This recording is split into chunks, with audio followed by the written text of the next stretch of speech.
السلام عليكم ورحمة الله وبركاته. إن الحمد لله نحمده ونستعينه ونستغفره ونعوذ بالله من شرور أنفسنا ومن سيئات أعمالنا.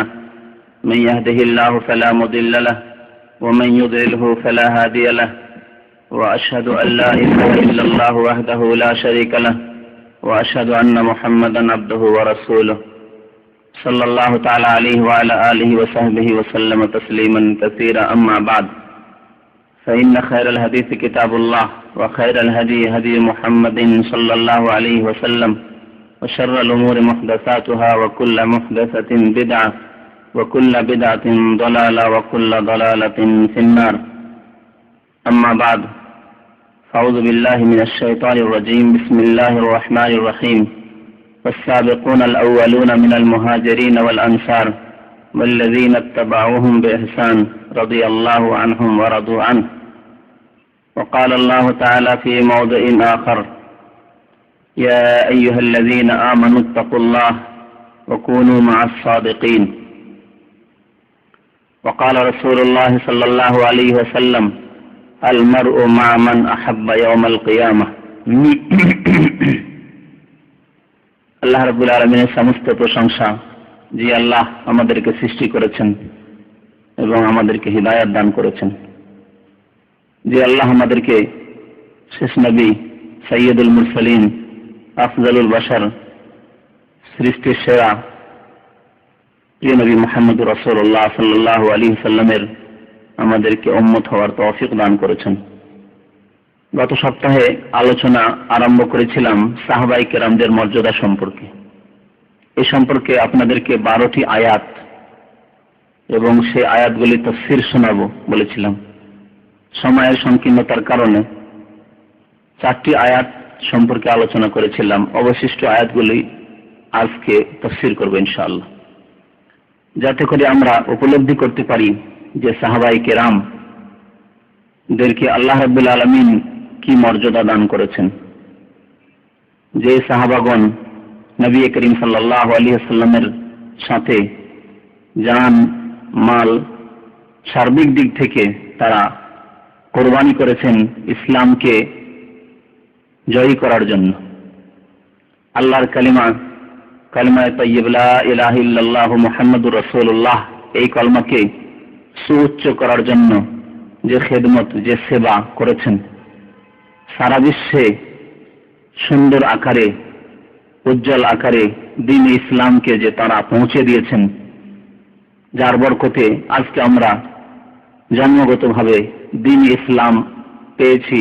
যদিও আমরা Mecca Medina থেকে, যেখান থেকে এই ইসলামের কিরণ প্রথম আলো প্রকাশ করেছিল, সেখান থেকে আমরা অনেক দূরে বসবাস করি। তারপরেও আল্লাহর ফজলে করমে এবং নবী করিম সাল্লাল্লাহু আলাইহি ওয়াসাল্লাম আর তার সাহাবায়ে কেরামদের মেহনত, পরিশ্রম এবং খুলুসিয়াত, আন্তরিকতার ফলে আমরা এত দূরে থেকেও ইসলাম গ্রহণ করার তৌফিক পেয়েছি। আমরা জন্মগতভাবে মুসলিম হওয়ার তৌফিক পেয়েছি। আল্লাহ রাব্বুল আলামিনের একটি বিরাট নিয়ামত। এই নিয়ামতের সাথে অন্য কোনো নিয়ামতের, অন্য কোনো অনুগ্রহের তুলনা চলে না, যে আল্লাহ আমাদেরকে হিদায়াত দান করেছেন সঠিক ইসলামের জন্য। আল্লাহ রাব্বুল আলামিন সাহাবায়ে কেরামদের সম্পর্কে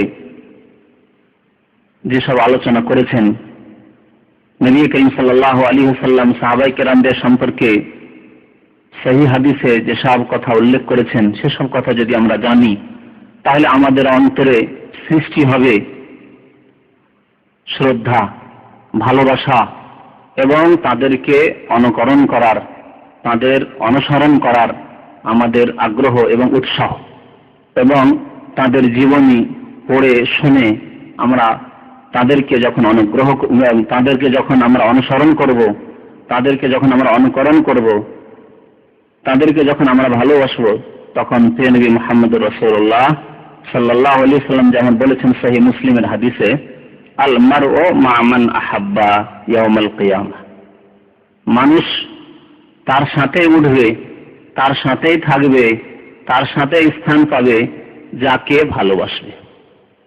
যে যাকে ভালোবাসবে তার সাথেই সে উঠবে, তার সাথে বসবাস করবে, তার সাথে স্থান পাবে। আমরা যখন সাহাবায়ে কেরামদের জীবনী পড়ব এবং তাদেরকে আদর্শ মানব মনে করব নবী আকরাম সাল্লাল্লাহু আলাইহি সাল্লামের পরে, তাদেরকে অন্তর থেকে যখন ভালোবাসবো, যেহেতু তাদের সম্পর্কে যখন আমাদের ধারণা সুন্দর হবে, যত সুন্দর ধারণা হবে তত বেশি তাদেরকে ভালোবাসবো, এটি স্বাভাবিক ব্যাপার। তখন আমরা ইনশাআল্লাহ তাআলা তাদের সাথে স্থান পাওয়ার আশা রাখতে পারবো, তাদের সাথে ওঠার আমরা আশা রাখতে পারবো। যে যাকে ভালোবাসে তার সাথে উঠবে। ব্যাপক কথা নবী আকরাম সাল্লাল্লাহু আলাইহি সাল্লামের। কেউ যদি আল্লাহ রসুলকে ভালোবাসে, কেউ যদি সাহাবায়ে কেরামদেরকে ভালোবাসে, তাদের সাথে স্থান পাবে কাল কিয়ামতে জান্নাতুল ফিরদাউসে। তাদের দলে উঠবে কাল কিয়ামতে বিচার দিবসে। তারা যেভাবে বিনা হিসাবে পরিত্রাণ পেয়ে যাবেন, মুক্তি পেয়ে যাবেন, সেইভাবে তাদের পিছনে পেছনে তাদের দুনিয়াতে অনুকরণ করেছি যেসব মানুষেরা, তারা তাদের পেছনে পেছনে আমরাও মুক্তি পাবো এই আশা রাখতে পারবো। পক্ষান্তরে কেউ যদি অনুকরণ করে অসৎ মানুষদেরকে, ফাসিকদেরকে, বদ প্রকৃতির মানুষদেরকে, মুশরিকদেরকে, তাহলে তাদের সাথে তাদেরকে আল্লাহ উঠাবে, তাদেরকে জাহান্নামে ফেরেশতারা ধাক্কা দিয়ে নিয়ে যাবে। ঠিক তেমনি তাদের সাথে যারা তাদেরকে ভালোবাসবে, তাদের অনুকরণ করবে, তাদেরকে আইডিয়াল মনে করবে, তাদের গুণ গাইবে, তাদের জন্য পাগল, তাদেরকে তাদের সাথে ওঠানো হবে। তাদের সাথে ওই ফাসিকদের সাথে, ওই বদ প্রকৃতির মানুষদের সাথে, ওই মুশরিকদের সাথে তাদেরকেও জাহান্নামে চলে যেতে হবে। তো আল্লাহ রাব্বুল আলামিন সূরা তাওবার আয়াত নম্বর 100-তে ইরশাদ করেছেন সাহাবায়ে কেরামদের সম্পর্কে, ওয়াস-সাবিকুনাল আউয়ালুনা মিনাল মুহাজিরিন ওয়াল আনসার। সর্বপ্রথম হিজরতকারী, ওয়াস-সাবিকুনাল আউয়ালুনা মিনাল মুহাজিরিন, সর্বপ্রথম হিজরতকারী, ওয়াল আনসার, এবং সর্বপ্রথম জামানার আনসারগণ, অর্থাৎ প্রথম জামানায় যারা ইসলাম গ্রহণ করেছেন আনসার, এদের কথা আল্লাহ বলছেন। তাহলে মুহাজিরিনদের কথা, যারা ইসলাম গ্রহণ করার পরে মক্কা থেকে মদিনা হিজরত করেছিলেন নবী করিম সাল্লাল্লাহু আলাইহি সাল্লামের সাথে সাথে, দ্বীনকে প্রতিষ্ঠিত করার জন্য, দ্বীনকে উঁচু করার জন্য, দ্বীনের হেফাজতের জন্য, দ্বীনের প্রচার প্রসারের জন্য তারা জন্মভূমি ত্যাগ করে মদিনার উদ্দেশ্যে হিজরত করেছিলেন মুহাজিরিন। ওয়াল আনসার, যেসব মুসলিমরা নবী করিম সাল্লাল্লাহু আলাইহি ওয়াসাল্লামের জামানায় মুহাজিরিনদের, প্রিয় নবী মুহাম্মদুর রাসূলুল্লাহ সাল্লাল্লাহু আলাইহি ওয়াসাল্লামের এবং দ্বীন ইসলামের সাহায্য করেছিলেন আনসার, এদের কথা প্রথমে উল্লেখ করা হয়েছে। তারপরে আল্লাহ উল্লেখ করেছেন ওয়াল্লাযীনা ইত্তাবাউহুম বিইহসান, এবং সেই সব লোকেরা যারা তাদেরকে অনুসরণ করবে, তাদের ইত্তিবা করবে, তাদেরকে ফলো করবে, অর্থাৎ সাহাবায়ে কেরাম মুহাজিরিনদেরকে এবং আনসারদেরকে বিইহসান, নিষ্ঠার সাথে, ইখলাসের সাথে, আন্তরিকতার সাথে। ওয়াল্লাযীনা ইত্তাবাউহুম বিইহসান, এখানে একটি জিনিস লক্ষণীয় যে আল্লাহ রাব্বুল আলামিন সাহাবায়ে কেরামদের সম্পর্কে, অর্থাৎ মুহাজিরিন আনসারদের সম্পর্কে এই কথা দুই ভাগে ভাগ করলেন না। বললেন না যারা আন্তরিকতার সাথে যারা নবী করিম সাল্লাল্লাহু আলাইহি সাল্লামের সাহাবী হয়েছেন, এই কথা আল্লাহ বললেন না। তাদের ক্ষেত্রে মুহাজির এবং আনসার বলে আল্লাহ ছেড়ে দিয়েছেন, দুই ভাগে ভাগ করেননি। ইহসান কথা বলেননি, নিষ্ঠার সাথে এই কথা বলেননি। তাহলে বোঝা যাচ্ছে যে মুহাজিরিন এবং আনসার সবাই নিষ্ঠার সাথে নবী করিম সাল্লাল্লাহু আলাইহি সাল্লামের সাহচর্য গ্রহণ করেছেন, সোহবত পেয়েছেন, নবী করিম সাল্লাল্লাহু আলাইহি সাল্লামের কাছ থেকে দ্বীনের শিক্ষা এবং দীক্ষা নিয়েছেন, তালিম এবং তারবিয়ত নিয়েছেন, শিক্ষা এবং প্রশিক্ষণ নিয়েছেন। তারা সবাই মুখলিস, নিষ্ঠাবান। পক্ষান্তরে পরবর্তী লোকদের ক্ষেত্রে ওয়াল্লাযীনা ইত্তাবাউহুম, যারা সাহাবায়ে কেরামদেরকে, মুহাজিরিন এবং আনসারদেরকে ফলো করলো, তাদের অনুসরণ করলো, এই ক্ষেত্রে আল্লাহ বলছেন বিইহসান, নিষ্ঠার সাথে। তাহলে বোঝা যাচ্ছে পরবর্তীকালের মুসলমানদের মধ্যে দুই রকমের লোক হয়ে গেছিল। এক শ্রেণীর মানুষ যারা ইখলাসের সাথে, নিষ্ঠার সাথে, আন্তরিকতার সাথে, খুলুসিয়াতের সাথে সাহাবায়ে কেরামদেরকে ফলো করেছিল। আর এক শ্রেণীর মানুষ আছে যাদের মধ্যে এই আন্তরিকতা ছিল না, বংশগত হয়তো মুসলমান, জাতিগত মুসলমান, কিন্তু তাদের মধ্যে ঈমানি দুর্বলতা, কর্মের আমলের দুর্বলতা, আকীদার দুর্বলতা, ভেজাল কিছু ঢুকে যাওয়া হয়তো ছিল। যার ফলে আল্লাহ বলছেন ওদের ক্ষেত্রে ওয়াল্লাযীনা ইত্তাবাউহুম বিইহসান, তাদেরকে অর্থাৎ সাহাবায়ে কেরাম, মুহাজিরিন, আনসারকে যারা ফলো করেছেন তারা কারা? এই ক্ষেত্রে দুটি মত রয়েছে। একটি হচ্ছে যে কিয়ামত পর্যন্ত যত মুসলিম নরনারী আসবেন বা এসেছেন, সাহাবায়ে কেরামদের পরে, মুহাজিরিন আনসারদের পরে যত মুসলিম এসেছেন বা আসবেন কিয়ামত পর্যন্ত, এবং তারা সাহাবায়ে কেরামদেরকে ফলো করবেন। পরবর্তীতে যারা আছে তাদেরকে তাবে বলা হয়।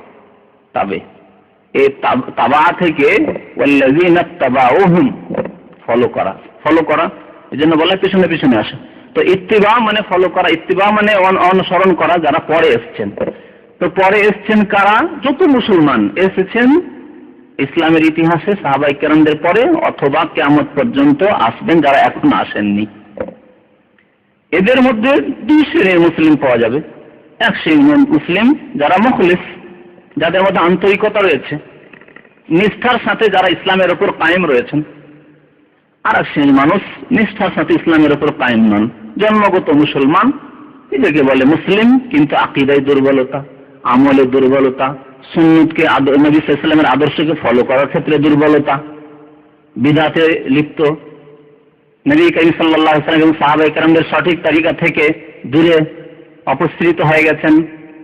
এইরকম লোক তারা, তাদের ক্ষেত্রে আল্লাহ সার্টিফিকেট দিচ্ছেন না, অর্থাৎ বিদআতি, আমলে দুর্বল, নামাজে দুর্বল, ইবাদত বন্দেগীতে দুর্বল, আকীদায় দুর্বল, ঈমানে দুর্বল, এদের ক্ষেত্রে আল্লাহ সার্টিফিকেট দিচ্ছেন না। তার পরবর্তীতে যেসব মুসলিমরা আছে তাদের ক্ষেত্রে, পক্ষান্তরে সাহাবায়ে কেরামদের ক্ষেত্রে সবার ক্ষেত্রে সার্টিফিকেট দেওয়া হয়েছে। ওয়াল্লাযীনা ইত্তাবাউহুম বিইহসান। আর কারো কারো মতে ওয়াল্লাযীনা ইত্তাবাউহুম মানে শুধু তাবেঈন, যাদেরকে তাবেঈন বলা হয়। ইসলামের ভাষায় তাবেঈন বলা হয় যারা নবী করিম সাল্লাল্লাহু আলাইহি ওয়াসাল্লামের সাহাবায়ে কেরামকে ঈমান এবং ইসলামের অবস্থায় দেখেছেন এবং ঈমানের অবস্থায় মারা গিয়েছেন, তাবেঈন। তো যাই হোক, এই ক্ষেত্রে ব্যাপক অর্থ রাখাই ভালো, যাতে করে সমস্ত মুখলিস এবং যারা আন্তরিকতার সাথে ইসলামের উপর কায়েম থেকেছেন বা থাকবেন তাদেরকে শামিল করা যায়।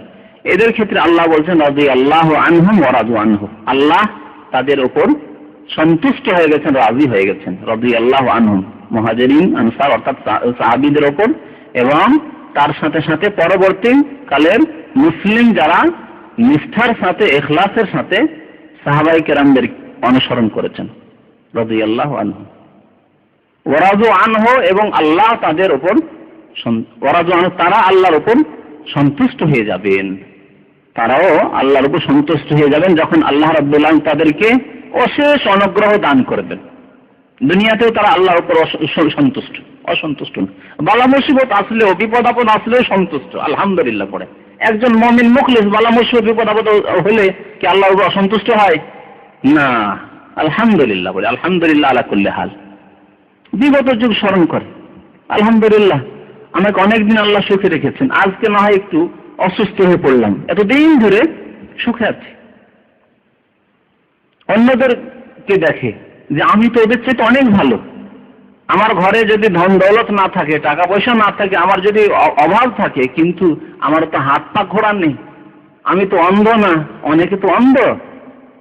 এইদিকে দেখে আল্লাহ শুকরিয়া আদায় করে, বলে আলহামদুলিল্লাহ আমি অনেকের চাইতে ভালো আছি।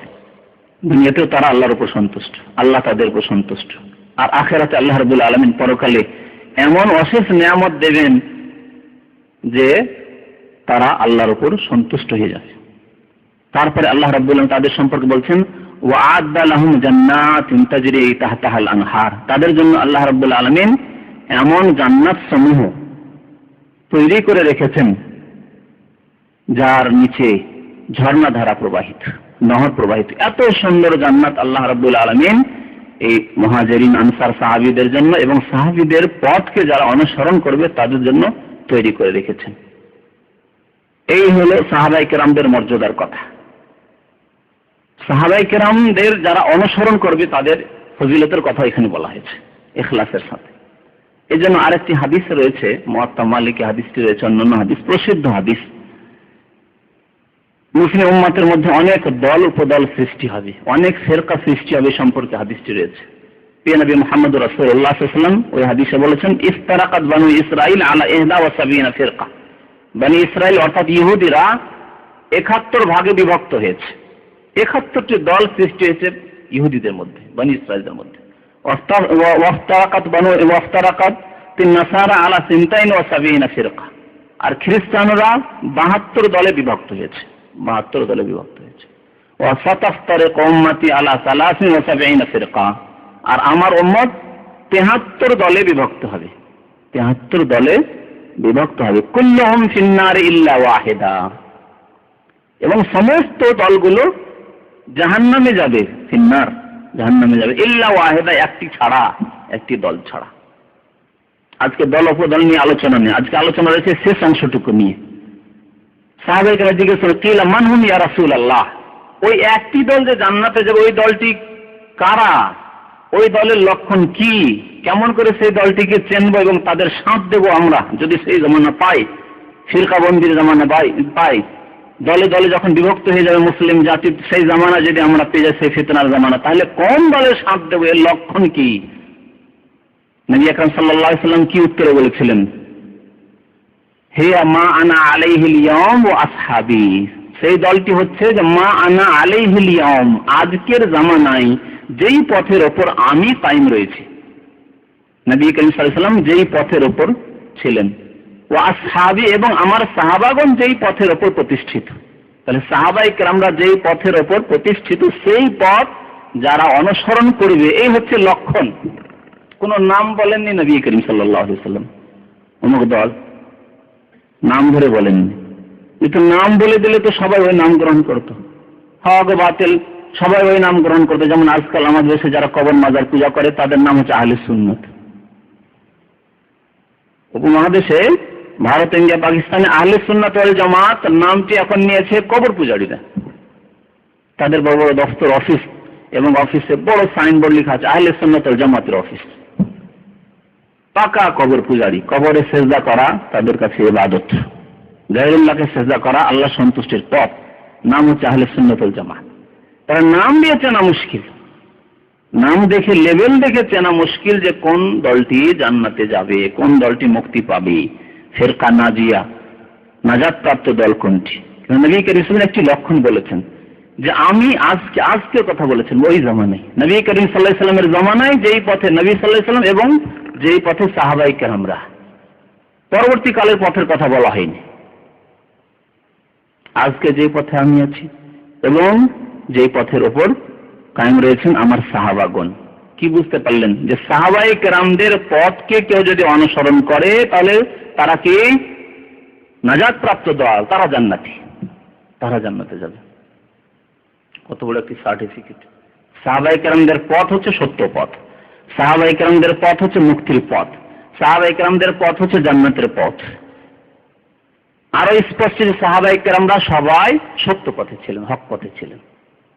কেউ যদি বলে সাহাবায়ে কেরামরা নবী করিম সাল্লাল্লাহু আলাইহি ওয়াসাল্লামের পরে বিভ্রান্তির শিকার হয়েছিলেন, হযরত আলীকে প্রথম খলিফা তৈরি করেননি কেন? হ্যাঁ, বিভ্রান্তির শিকার হয়েছিলেন তারা। তাহলে সত্য কোনটি? হাদিস কোরআন শুনলেন এখন। আল্লাহ সন্তুষ্ট সাহাবায়ে কেরামদের উপর। আর যদি এই কথার উপর কেউ অসন্তুষ্ট হবে যে না না না সাহাবায়ে কেরাম বিভ্রান্তির শিকার হয়েছে, তাহলে আল্লাহর কথার উপর তারা অসন্তুষ্ট, তারা গোমরাহ, তারা পথভ্রষ্ট, তারা পথভ্রষ্ট। কেউ যদি আলোচনা সমালোচনা করে কোন সাহাবীর, সে আবু বকরের হোক, ওমরের হোক, ওসমানের হোক, অথবা আলীর হোক, হাসান হুসাইনের হোক, বা মুআবিয়া রাদিয়াল্লাহু তাআলা আনহু হোক, অথবা আমর ইবনে আসের হোক, কোন সাহাবীর হোক না কেন, আয়েশা সিদ্দিকা রাদিয়াল্লাহু তাআলা আনহার হোক, আর ফাতেমার হোক, যদি কেউ আলোচনা সমালোচনা করে বা বিদ্বেষ রাখে, তাহলে সে মুসলিম হতে পারে না। আল্লাহর কথার উপর সন্তুষ্ট হলো না। আল্লাহ বলেছেন রাদিয়াল্লাহু আনহুম ওয়া রাদু আনহু, আমি আল্লাহ রাজি তাদের উপর, আর তারাও আমার উপর সন্তুষ্ট।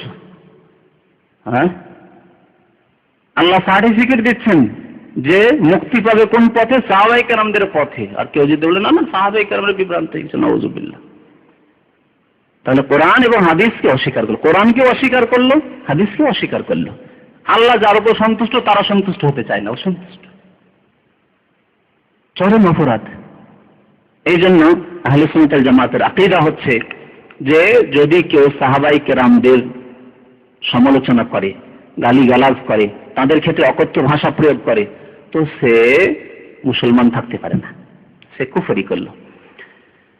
আল্লাহ রাব্বুল আলামিন আরো ইরশাদ করেছেন সূরা তাওবার 118 নম্বর আয়াতে, ইয়া আইয়ুহাল্লাযীনা আমানুত্তাকুল্লাহ ওয়া কুনু মা'আস সাদিকিন। ইয়া আইয়ুহাল্লাযীনা আমানু, হে ঈমানদার মানুষেরা, ইত্তাকুল্লাহ, আল্লাহকে ভয় করো, ওয়া কুনু মা'আস সাদিকিন, এবং সত্যবাদীদের সাথে হয়ে যাও। মা মানে সাথে, সত্যবাদী যারা সাদিকিন তাদের সাথে হয়ে যাও, তাদের সাথে থাকো, তাদের সাথ দাও। তাদের সাথ দিতে হবে, শাব্দিক দিক থেকে সাথ দিতে হবে, তাদের সাথ দিতে হবে ভালোবাসার দিক থেকে। ভালোবাসতে হবে কাকে? সাদিকিনদেরকে ভালোবাসতে হবে। সন্তুষ্ট থাকতে হবে তাদের ওপর, সাদিকিন সত্যবাদীদের ওপর। অনুকরণ করতে হবে, অনুসরণ করতে হবে কাদেরকে? সাদিকিনদেরকে, সত্যবাদীদেরকে। ওয়া কুনু মা'আস সাদিকিন, এই আইয়ুহাল্লাযীনা আমানুত্তাকুল্লাহ ওয়া কুনু মা'আস সাদিকিন, এই আয়াতটিকে যারা বিদআতি তারা নিজের উদ্দেশ্যে ব্যবহার করে, অথচ এই আয়াত স্পষ্ট করেছে যে সাদিকিন কারা। আরেকটি আয়াত গত সপ্তাহে সে আয়াত সূরা হাশরের আয়াত নিয়ে আলোচনা হয়েছিল, দুটি একসাথে মিলিয়ে দিন আরো স্পষ্ট হয়ে যাবে সাদিকিন কারা। সাদিকিন যারা কোরআন এবং হাদিসের অনুসারী, ব্যাপক অর্থে যদি বলি, যারা ইখলাসের সাথে, নিষ্ঠার সাথে আল্লাহ সন্তুষ্টি চাই রাসূলুল্লাহ সাল্লাল্লাহু আলাইহি ওয়াসাল্লামের তরিকায়, এবং এদের এই ক্ষেত্রে প্রথম সারির মানুষ কারা? সাহাবায়ে কেরাম, সাদিকিন। ঠিক আছে, অন্য মুমিনরা যারা মুখলিস, যাদের আন্তরিকতা রয়েছে, নিষ্ঠার সাথে যারা আল্লাহ সন্তুষ্টি চায় রাসূলুল্লাহ সাল্লাল্লাহু আলাইহি ওয়াসাল্লামের তরিকায়, কিন্তু এদের ক্ষেত্রে প্রথম সারির মানুষ যারা সাদিকিন, সত্যবাদী, তারা হচ্ছেন সাহাবায়ে কেরাম। স্পষ্ট ভাষায় আল্লাহ রাব্বুল আলামিন সাহাবায়ে কেরামদেরকে, মুহাজিরিন আনসারদেরকে সাদিকিন বলেছেন। সূরা হাশরের গত সপ্তাহে যে আয়াতটি তাফসীর করেছিলাম, দেখেন আল্লাহ বলছেন লিল ফুকারাইল মুহাজিরিন আল্লাযীনা উখরিজু মিন দিয়ারিহিম ওয়া আমওয়ালিহিম ইয়াবতাগুনা ফাদলাম মিনাল্লাহি ওয়া রিদওয়ানা ওয়া ইয়ানসুরুনা আল্লাহ ওয়া রাসূলাহু উলাইকা হুমুস সাদিকুন।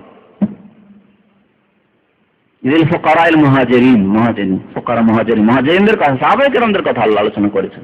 লিল ফুকারাইল মুহাজিরিন আল্লাযীনা উখরিজু মিন দিয়ারিহিম ওয়া আমওয়ালিহিম, ধন সম্পদ, মাতৃভূমি, জমি জায়গা সব ছেড়ে দিয়ে, ব্যবসা বাণিজ্য সব ছেড়ে দিয়ে তাদেরকে বিতাড়িত হতে হয়েছিল মক্কা থেকে। আল্লাযীনা উখরিজু মিন দিয়ারিহিম, ঘরবাড়ি থেকে, ওয়া আমওয়ালিহিম, ধন সম্পদ থেকে, ইয়াবতাগুনা ফাদলাম মিনাল্লাহি ওয়া রিদওয়ানা, তাদের উদ্দেশ্য কি ছিল? উদ্দেশ্য দুনিয়ার কোন লোভ লালসা ছিল। লোভ লালসা হলে কেমন ছেড়ে দিয়ে আসবে, এসব ছেড়ে দিয়ে আল্লাহ সন্তুষ্টি এবং আল্লাহর অনুগ্রহ উদ্দেশ্য ছিল। ইয়াবতাগুনা ফাদলাম মিনাল্লাহি ওয়া রিদওয়ানা ওয়া ইয়ানসুরুনা আল্লাহ ওয়া রাসূলাহু, তাদের উদ্দেশ্য ছিল আল্লাহ এবং রাসূলের সাহায্য করা, আল্লাহর দ্বীনের সাহায্যের জন্য। বদরে, ওহদে, খন্দকে, খাইবারে, তাবুকে, হুনাইনে, মক্কা বিজয়, কারা ছিলেন সেখানে? সাহাবায়ে কেরাম, মুহাজিরিন এবং আনসার। ইয়াবতাগুনা ফাদলাম মিনাল্লাহি ওয়া রিদওয়ানা ওয়া ইয়ানসুরুনা আল্লাহ ওয়া রাসূলাহু, আল্লাহ এবং রাসূলের সাহায্য তারা করে থাকে। এই উদ্দেশ্যে তারা ঘর বাড়ি ছেড়ে বেরিয়েছেন। উলাইকা হুমুস সাদিকুন, এরাই হলেন সত্যবাদী সাদিকুন। এই সাদিকুন শব্দ, আর এই শব্দই ব্যবহার করা হয়েছে সূরা তাওবার 118 নম্বর আয়াতে, ইয়া আইয়ুহাল্লাযীনা আমানুত্তাকুল্লাহ ওয়া কুনু মা'আস সাদিকিন, হে ইমানদার মানুষেরা তোমরা আল্লাহকে ভয় করো এবং সাদিকিনদের সাথে হয়ে যাও, সাদিকিনদের সাথে থাকো। তাহলে তাফসীর ব্যাখ্যা স্পষ্ট। সাদিকিন সাহাবায়ে কেরামদেরকে আল্লাহ কোরআনে বলেছেন, তাদেরকে যারা ফলো করবে ঠিক আছে, তাদের অনুসরণ করবে অন্যান্য মুমিনরা, তারা সাদিকিন হতে পারে, কিন্তু স্পষ্ট ভাষায় সাদিকিন আল্লাহ বলেছেন সাহাবায়ে কেরামদেরকে, মুহাজিরিন আনসারদেরকে বলেছেন। কেউ যদি বলে সাদিকিনদের সাথে হয়ে যাও মানে পীরের মুরিদ হও, কেমন তাফসীর? এই তাফসীর করা হয়েছে। যে বাংলা তাফসীরটি বন্ধ হয়ে গেছে বর্তমানে, এই তাফসীর মারিফুল কোরআনে এই আয়াতের তাফসীর করতে গিয়ে সাদিকিনদের সাথে হয়ে যাও মানে একজন মানুষকে আধ্যাত্মিক উন্নতি করতে হলে আল্লাহ পর্যন্ত পৌঁছিতে হলে পীরের মুরিদ হতে হবে, পদসেবা করতে হবে, বুজুর্গানে দিনের। এসব অপব্যাখ্যা কোরআন এবং হাদিসে। তো আল্লাহ সাদেকিনদের সাথে হতে বলেছেন। সাদেকিন সাহাবায়ে কেরামরা, তাদের পথ হচ্ছে স্পষ্ট পথ, তাদের পথ হচ্ছে হক পথ, এবং তাদের পথ সম্পর্কে আল্লাহ সার্টিফাই করেছেন যে তারা সত্য পথে ছিলেন। সাহাবায়ে কেরামদের সম্পর্কে আরেকটি আয়াত সূরা বাকারার 143 নম্বর আয়াতে আল্লাহ রাব্বুল ইরশাদ করেছেন, ওয়া কাযালিকা জাআলনাকুম উম্মাতান ওয়াসাতা লিতাকুনু শুহাদা আলান নাস ওয়া ইয়াকুনা আর-রাসূলু আলাইকুম শাহীদা। আল্লাহ ইরশাদ করেছেন যে এইভাবেই ওয়া কাযালিকা জাআলনাকুম উম্মাতান ওয়াসাতা, তোমাদেরকে মধ্যপন্থী উম্মত আমি করেছি, মধ্যপন্থী উম্মত করেছি। যে উম্মতের মধ্যে ভারসাম্য রয়েছে উম্মাতান ওয়াসাতা, কথা একটি কথা মাত্র ওয়াসাতা, কিন্তু অনেক ব্যাপকতা রয়েছে। এই উম্মতে মুসলিমাকে আল্লাহ মধ্যপন্থী উম্মত বলেছেন। যে উম্মতে রয়েছে ভারসাম্য, এই উম্মতে ইহুদিদের মতো গুণ নেই, খ্রিস্টানদের মতো গুণ নেই, অন্য জাতির মধ্যে যেসব ত্রুটি বা যেসব জিনিস ছিল, যেসব জিনিস আল্লাহ রাব্বুল আলামিন দূরে সরিয়ে দিয়েছেন, রহিত করে দিয়েছেন, ওইসব জিনিস নেই। বরং এই এমন দিন আল্লাহ রাব্বুল আলামিন দিয়েছেন এবং এমন দিন আমাদেরকে দান করেছেন, এই দিনের উপরে কায়েম থাকার তৌফিক দান করেছেন, এবং আমাদেরকে এমন উম্মত করেছেন যে সেই উম্মত হচ্ছে মধ্যপন্থী উম্মত। সার্বিক ক্ষেত্রে, আকীদার ক্ষেত্রে, আমলের ক্ষেত্রে এমন কিছু কাজ নেই ইসলামে যে কাজ করা অসম্ভব। এরপরে সূরা হজের আয়াত যখন পেশ করব তখন আমি বলবো যে এমন কোনো কাজ ইসলামে নেই, এবং তাতে স্পষ্ট আল্লাহ বলেছেন যে এমন কোনো দিনে বিধিবিধান নেই যেসব বিধিবিধান পালন করা অসম্ভব, যেসব বিধিবিধান পালন করা মানুষের প্রকৃতি বিরোধী, না, এরকম কিছু নেই। আল্লাহ রাব্বুল আলামিন যদি বিধান দান করতেন, দেখো তোমাদের মধ্যে এক শ্রেণীর লোকের বিবাহ শাদী করতে পারবে না, তাহলে এই বিধান হতো প্রকৃতি বিরোধী, যা অন্যান্য ধর্মে রয়েছে, ভ্রান্ত ধর্মে রয়েছে। বিশেষ এক ধরনের মানুষ বিবাহ শাদীর উর্ধ্বে, তাদের বিবাহ শাদী করতে হবে না। বিবাহ শাদী না করতে গিয়ে তারা করলো কি, তখন তাদের উপাসনালয়, তাদের মন্দিরকে, তাদের তীর্থস্থানকে জেনা এবং ব্যভিচারের আড্ডা বানিয়ে দিল। কথা সত্য কিনা বলেন? গির্জা, তাদের উপাসনালয়গুলি জেনা এবং ব্যভিচারের আড্ডা হয়ে গেল, যখন তারা প্রকৃতি বিরোধী তাদের মধ্যে এমন বিধান রয়েছে যে না, এক শ্রেণীর মানুষ ব্রাহ্মণ বা যারা ওই সাধু সন্ন্যাসী হবে, যারা এক পাদ্রী হবে, তারা বিবাহ শাদী করতে পারবে না। তারা কি করে বিবাহ শাদী করে? বিবাহ শাদী করা মানে দুনিয়ায় মেতে ওঠা। এই কাজ কি করে তারা করতে পারে? যদি আল্লাহ রাব্বুল আলামিন বলতেন না না না না, আমার উম্মতে মুসলিমার যারা ওই রকম এমন সাহেবরা হবেন, যারা নেতৃস্থানীয় ব্যক্তি, ধর্মীয় নেতা হবেন, উলামায়ে কেরাম হবেন, তারা বিবাহ শাদী করবেন না, তাহলে চরিত্রে অধঃপতন দেখা দিত, অধঃপতন নেমে আসত, মানুষের চরিত্র নষ্ট হয়ে যেত। প্রকৃতি বিরোধী বিধান।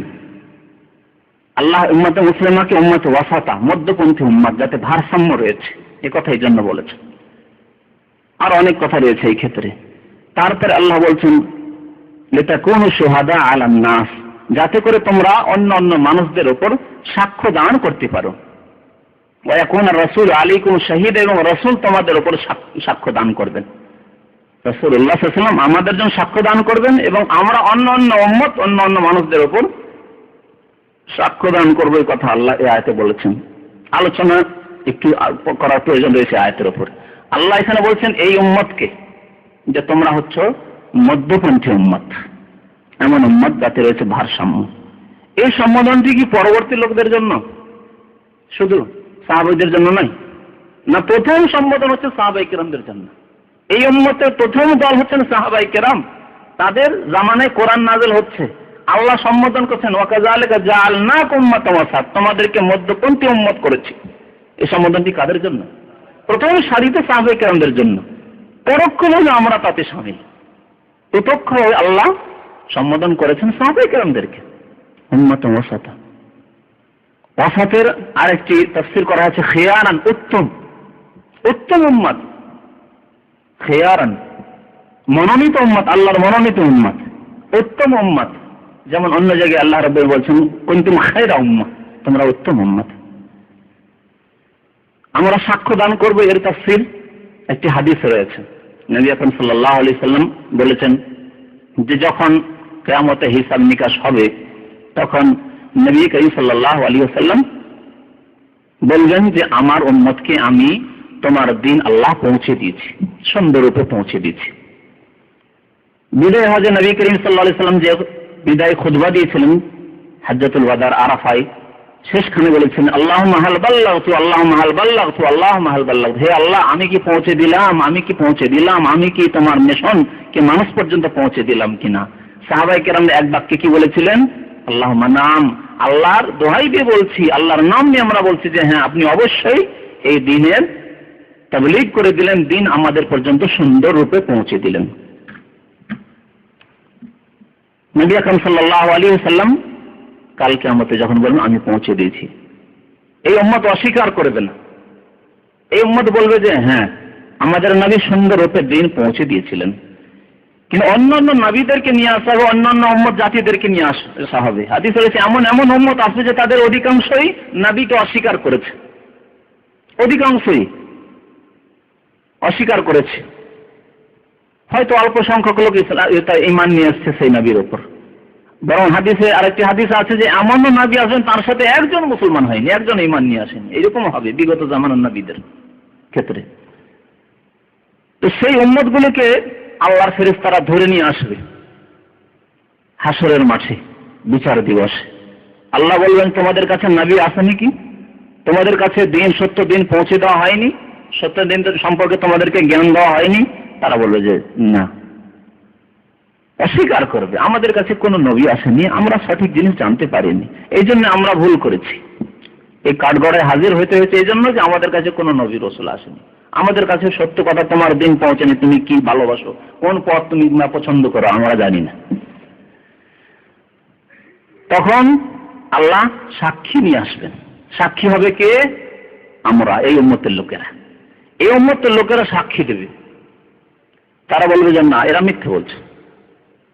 হুদ আলাইহিস সালামের সম্প্রদায় মিথ্যা কথা বলছে, নূহ আলাইহিস সালামের সম্প্রদায় মিথ্যা কথা বলছে, সালেহ আলাইহিস সালামের সম্প্রদায় মিথ্যা কথা বলছে, লূত আলাইহিস সালামের সম্প্রদায় মিথ্যা কথা বলছে, ইব্রাহিম আলাইহিস সালামের সম্প্রদায় যারা ঈমান নিয়ে আসেন তারা মিথ্যা কথা বলছে, মূসা আলাইহিস সালামের সম্প্রদায় ফেরাউনের অনুসারীরা তারা মিথ্যা কথা বলছে। বরং আল্লাহ নবী রাসূল পাঠিয়েছিলেন, এদের কাছে সত্য দিন পৌঁছে দিয়েছিলেন। তখন তারা অভিযোগ করবে আল্লাহর কাছে, এ কেমন করে হতে পারে? এরা পরে আসলো, আমরা আগে, আমাদের খোঁজ খবর এরা কি করে রাখলো? এরা কি করে সাক্ষ্য দিতে পারে? সুন্দর কথা, চোখে দেখে নিয়ে সাক্ষ্য দান করবে।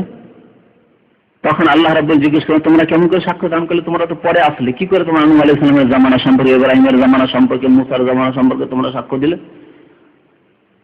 তখন এই উম্মতের লোকেরা বলবে যে হে আল্লাহ, আমরা কোরআন পড়েছি, কোরআনে এদের ঘটনা পড়েছি, কোরআনের প্রতি ঈমান নিয়ে এসেছিলাম, বিশ্বাস করেছিলাম, তোমার রাসূলের প্রতি আমরা ঈমান নিয়ে এসেছিলাম, তোমার রাসূল আমাদেরকে বলেছিলেন যে এসব সম্প্রদায়ের কাছে অমুক অমুক আম্বিয়া কেরাম রাসূলগণ এসেছিলেন এবং তারা আল্লাহর দিন পৌঁছে দিয়েছিলেন।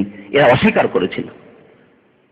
এর ভিত্তিতে আমরা সাক্ষ্য দান করছি। তাহলে বোঝা যাচ্ছে যে অকট্ট জ্ঞান যদি থাকে, সন্দেহ যাতে নেই, এই রকমের জ্ঞান এলম যদি থাকে, তার ভিত্তিতে সাক্ষী সেদিন সাক্ষ্য হবে, সাক্ষ্য দান করা হবে, এই উম্মত সাক্ষ্য দান করবেন। তাই আল্লাহ বলছেন ওয়াতাকুনু শুহাদা আলান নাস, অন্যান্য জাতির ওপর তোমরা সাক্ষ্য দান করবে। নবী করিম সাল্লাল্লাহু আলাইহি ওয়াসাল্লাম বলবেন যে হ্যাঁ আমার উম্মতেরা ঠিক বলেছে, আমার উম্মতেরা ঠিক বলেছে। আল্লাহ রাব্বুল আলামিন এই উম্মত সম্পর্কে যেমন একটু আগে ইঙ্গিত করছিলাম যে এই উম্মতকে আল্লাহ সর্বোত্তম উম্মত বলেছেন, কুনতুম খায়রা উম্মাহ, সূরা আলে ইমরান 110 নম্বর আয়াত। কুনতুম খায়রা উম্মাহ উখরিজাত লিন-নাস তা'মুরুনা বিল মা'রুফ ওয়া তানহাউনা আনিল মুনকার ওয়া তু'মিনুনা বিল্লাহ। তোমরা উত্তম উম্মত, এই সম্বোধনটি পরবর্তী লোকদের জন্য না গোটা উম্মতের জন্য? গোটা উম্মতের জন্য যদি সম্বোধন হয় তাহলে এই উম্মতের যে প্রথম সারির মানুষ সাহাবায়ে কেরামরা, তাদের জন্য প্রত্যক্ষ সম্বোধন। সেই জামানায় আল্লাহ নাজিল করলেন এই আয়াত সূরা আলে ইমরান, কুনতুম খায়রা উম্মাহ। সম্বোধন কাকে হইল? সাহাবায়ে কেরামদেরকে। পরোক্ষভাবে আমরা সেই সম্বোধনে যারা সাহাবায়ে কেরামদের পথের অনুসারী তাদের জন্য সম্বোধন রয়েছে, অবাঞ্ছিতদের জন্য নয়। যারা সঠিক পথ ছেড়ে দিয়েছে বা হারিয়ে দিয়েছে তাদের জন্য নয়। কুনতুম খায়রা উম্মাহ, তাহলে উত্তম জাতি বলে আল্লাহ সম্বোধন করলেন সাহাবায়ে কেরামদেরকে। আর সাহাবায়ে কেরামদের মিশন হচ্ছে তা'মুরুনা বিল মা'রুফ, যারা সাহাবায়ে কেরামদের পথের ওপর কায়েম থাকবে, পরবর্তী জামানার লোকেরা তাদেরও কাজ এইরকম হবে যে তোমরা ভালো কাজের উপদেশ দেবে, তা'মুরুনা বিল মারুফ, ভালো কাজের উপদেশ দেবে, ওয়া তানহাউনা আনিল মুনকার, অন্যায় কাজ থেকে বাধা দেবে, অন্যায় কাজের প্রতিবাদ করবে, অন্যায় কাজ হলে প্রতিবাদ করবে। যেমন নবী করিম সাল্লাল্লাহু আলাইহি ওয়াসাল্লাম বলেছেন সেই মুসলিমের হাদিসে যে অন্যায় কাজ যদি কোথাও হয় তাহলে শক্তি থাকলে হাত দিয়ে বাধা দেবে, মানে ক্ষমতা প্রয়োগ করবে, বল প্রয়োগ করে বাধা দেবেন। ক্ষমতা থাকলে, যেখানে ক্ষমতা নেই সেখানে হাত প্রয়োগ করা বা বল প্রয়োগ করা জায়েজ নয়। যেখানে বল প্রয়োগ করলে ক্ষতি হতে পারে বা আপনার কাজ সেটি নয়, সেই কাজ আপনার করলে হবে না, আপনার ক্ষমতা দেখতে হবে। আপনার ক্ষমতা হচ্ছে যে আপনি আপনার ছেলে মেয়ে স্ত্রী তাদেরকে অন্যায় কাজ থেকে বিরত রাখার জন্য, অন্যায় প্রতিবাদের জন্য বল প্রয়োগ করতে পারবেন। আপনার মেয়ে পর্দা করছে না, আপনার স্ত্রী পর্দা করছে না, আপনার স্ত্রী নামাজ পড়ছে না, আপনি বল প্রয়োগ করতে পারবেন না? বল প্রয়োগ করতে পারবেন, কিন্তু আপনার প্রতিবেশীর স্ত্রী বেহায়া, আপনার প্রতিবেশীর স্ত্রী নামাজ পড়ছে না, তো আপনি কি বল প্রয়োগ করতে পারবেন? আপনার জন্য জায়েজ হবে? জায়েজ হবে না। তাহলে আপনি একজন সাধারণ মানুষ, এমন কোন কাজ কি হাতে নিতে পারবেন যে কাজটি হচ্ছে রাষ্ট্র সরকারের, রাষ্ট্রপ্রধানের কাজ, সেই কাজ আপনি হাতে নিতে পারবেন না। প্রত্যেককে আল্লাহ রাব্বুল যতটা ক্ষমতা দিয়েছেন ততটাই ক্ষমতা প্রয়োগ করতে, এবং যতটা তার ক্ষমতা ভুক্ত বা তার মানে ক্ষেত্রে রয়েছে, অন্য ক্ষেত্রে গেলে হবে না। কুনতুম খায়রা উম্মাহ উখরিজাত লিন-নাস তা'মুরুনা বিল মারুফ ওয়া তানহাউনা আনিল মুনকার, যদি এই ক্ষমতা না থাকে বল প্রয়োগ করে বাধা দেওয়ার, তাহলে কথার দ্বারা বাধা দিতে পারবেন, কথার দ্বারা অন্য হলেও ও বাধা দিতে পারবেন অন্যায় থেকে। তাও যদি সম্ভব না হয়, এইরকম পরিবেশ আল্লাহ না করে হয়, যদি এইরকম পরিবেশ হয় যে যেখানে কথা বলাও মুশকিল, সত্য কথা, বাতিলের বিরুদ্ধে কথা বলাও মুশকিল, অসম্ভব, জীবন নিয়ে টানাটানি রয়েছে, ঈমান নিয়ে টানাটানি রয়েছে, সেখানে কি করতে হবে? ফাবি কলবিহি, অন্তর থেকে ঘৃণা করে প্রতিবাদ করতে হবে, অন্তর থেকে ঘৃণা করতে হবে। অন্তর থেকে ঘৃণা করবেন আর তাদের সাথ দেবেন, তাও চলবে না। যেমন কোন বিবাহ সাদের অনুষ্ঠানে গিয়েছেন আর সেখানে অন্যায় কাজ, সেখানে হচ্ছে গান, সেখানে হচ্ছে বাজনা, সেখানে হচ্ছে বেহায়া বিপর্দা একাকার, মানে নারী পুরুষ একাকার হয়ে বিবাহ সাদের অনুষ্ঠান হচ্ছে, আর বলছেন যে এই সমাজে কথা বলা সম্ভব নয়। কে বললো কথা বলা সম্ভব নয়? কথা বলা সম্ভব নয় আর আপনাকে দাওয়াত করেছে, মেরে দিবে আপনাকে? না, এই কথা নয়, মিথ্যা কথা এটি। কথা বললে কাজ হবে না, এই কথা, তার মানে এই নয় যে কথা বলতে হবে না। কথা বললেন কাজ হবে না, হয়তো আপনার কথায় কাজ হলো না, কিন্তু কথা বলতে তো বাধা নেই, সেখানে কথা বলতে হবে। যদি কথা বলা অসম্ভব, যে না না আমার পক্ষে সম্ভব নয়, এই এমন নেতার বাড়ির অনুষ্ঠান, বিয়ের অনুষ্ঠান, যেখানে আমার বললে অসুবিধা আছে, অসুবিধা আছে, আর এই অসুবিধা আপনি বরদাস্ত করতে পারবেন না, ঠিক আছে, ওইরকম মুসিবত বরদাস্ত করতে পারবেন না, ঠিক আছে। আর যদি না না না তারপরে যে পরিণতি রয়েছে, এই পরিণতি আমার ক্ষমতা নিয়ে বরদাস্ত করার, তাহলে সেই মজলিস ত্যাগ করতে হবে, ত্যাগ করতে হবে। সেই রকম অনুষ্ঠান নিয়ে অংশগ্রহণ করা আপনার জন্য হারাম, না জায়েজ। বললেন যে আমি অন্তর থেকে ঘৃণা করেছি কিন্তু দাওয়াত খেয়েছি, চলবে? অন্তর থেকে ঘৃণা করে আবার দাওয়াত খেলেন, যেখানে আরাম কাজ হচ্ছে, নারী পুরুষ একাকার, যেখানে আপনার গান আর বাজনা, আর যেখানে অন্যায় কাজ হচ্ছে, আর সেখানে বলবেন যে আমি অন্তর থেকে ঘৃণা করেছি। লোকেরা মদ খাচ্ছে, যে ইচ্ছা করছে মদ খাচ্ছে, আর আপনি ভাত খেয়ে চলে এলেন, বললেন যে আমি অন্তর থেকে ঘৃণা করেছি। না না, এর নাম অন্তর থেকে ঘৃণা করার নাই। অন্তর থেকে ঘৃণার অর্থ হচ্ছে যে আপনি এইরকম মজলিস, এইরকম অনুষ্ঠান, এইরকম লোকের সাথে বন্ধুত্ব সব ত্যাগ করতে হবে, এইভাবে প্রতিবাদ হবে। আর প্রতিবাদই হলো না, যদি ওই অনুষ্ঠানে শরিক হলেন, তার সাথে বন্ধুত্ব রাখলেন, তাহলে সে টের পেল কি করে যে লোকটি প্রতিবাদ করলো ঘৃণা করে? আপনার ঘৃণা প্রকাশ পেল? আপনার ঘৃণা প্রকাশ পেল না। তাহলে আপনার ঘৃণা প্রকাশ পেতে হবে, যাতে বুঝতে পারে যে না, আমাদের এই সভাকে ঘৃণা করেছেন তিনি, তাহলে সেই সভা, সেই অনুষ্ঠান বর্জন করতে হবে আপনাকে। তো আল্লাহ মুমিনদের শান বলছেন যে অন্যায় থেকে বাধা দেবে, ওয়াতুমিনুনা বিল্লাহ, তার আল্লাহর প্রতি ঈমান রাখবে। আর এই তিনটি গুণ সাহাবায়ে কেরামদের মধ্যে পুরোপুরিভাবে ছিল, পুরোপুরিভাবে পূর্ণতার সাথে সাহাবায়ে কেরামদের মধ্যে এই গুণ ছিল।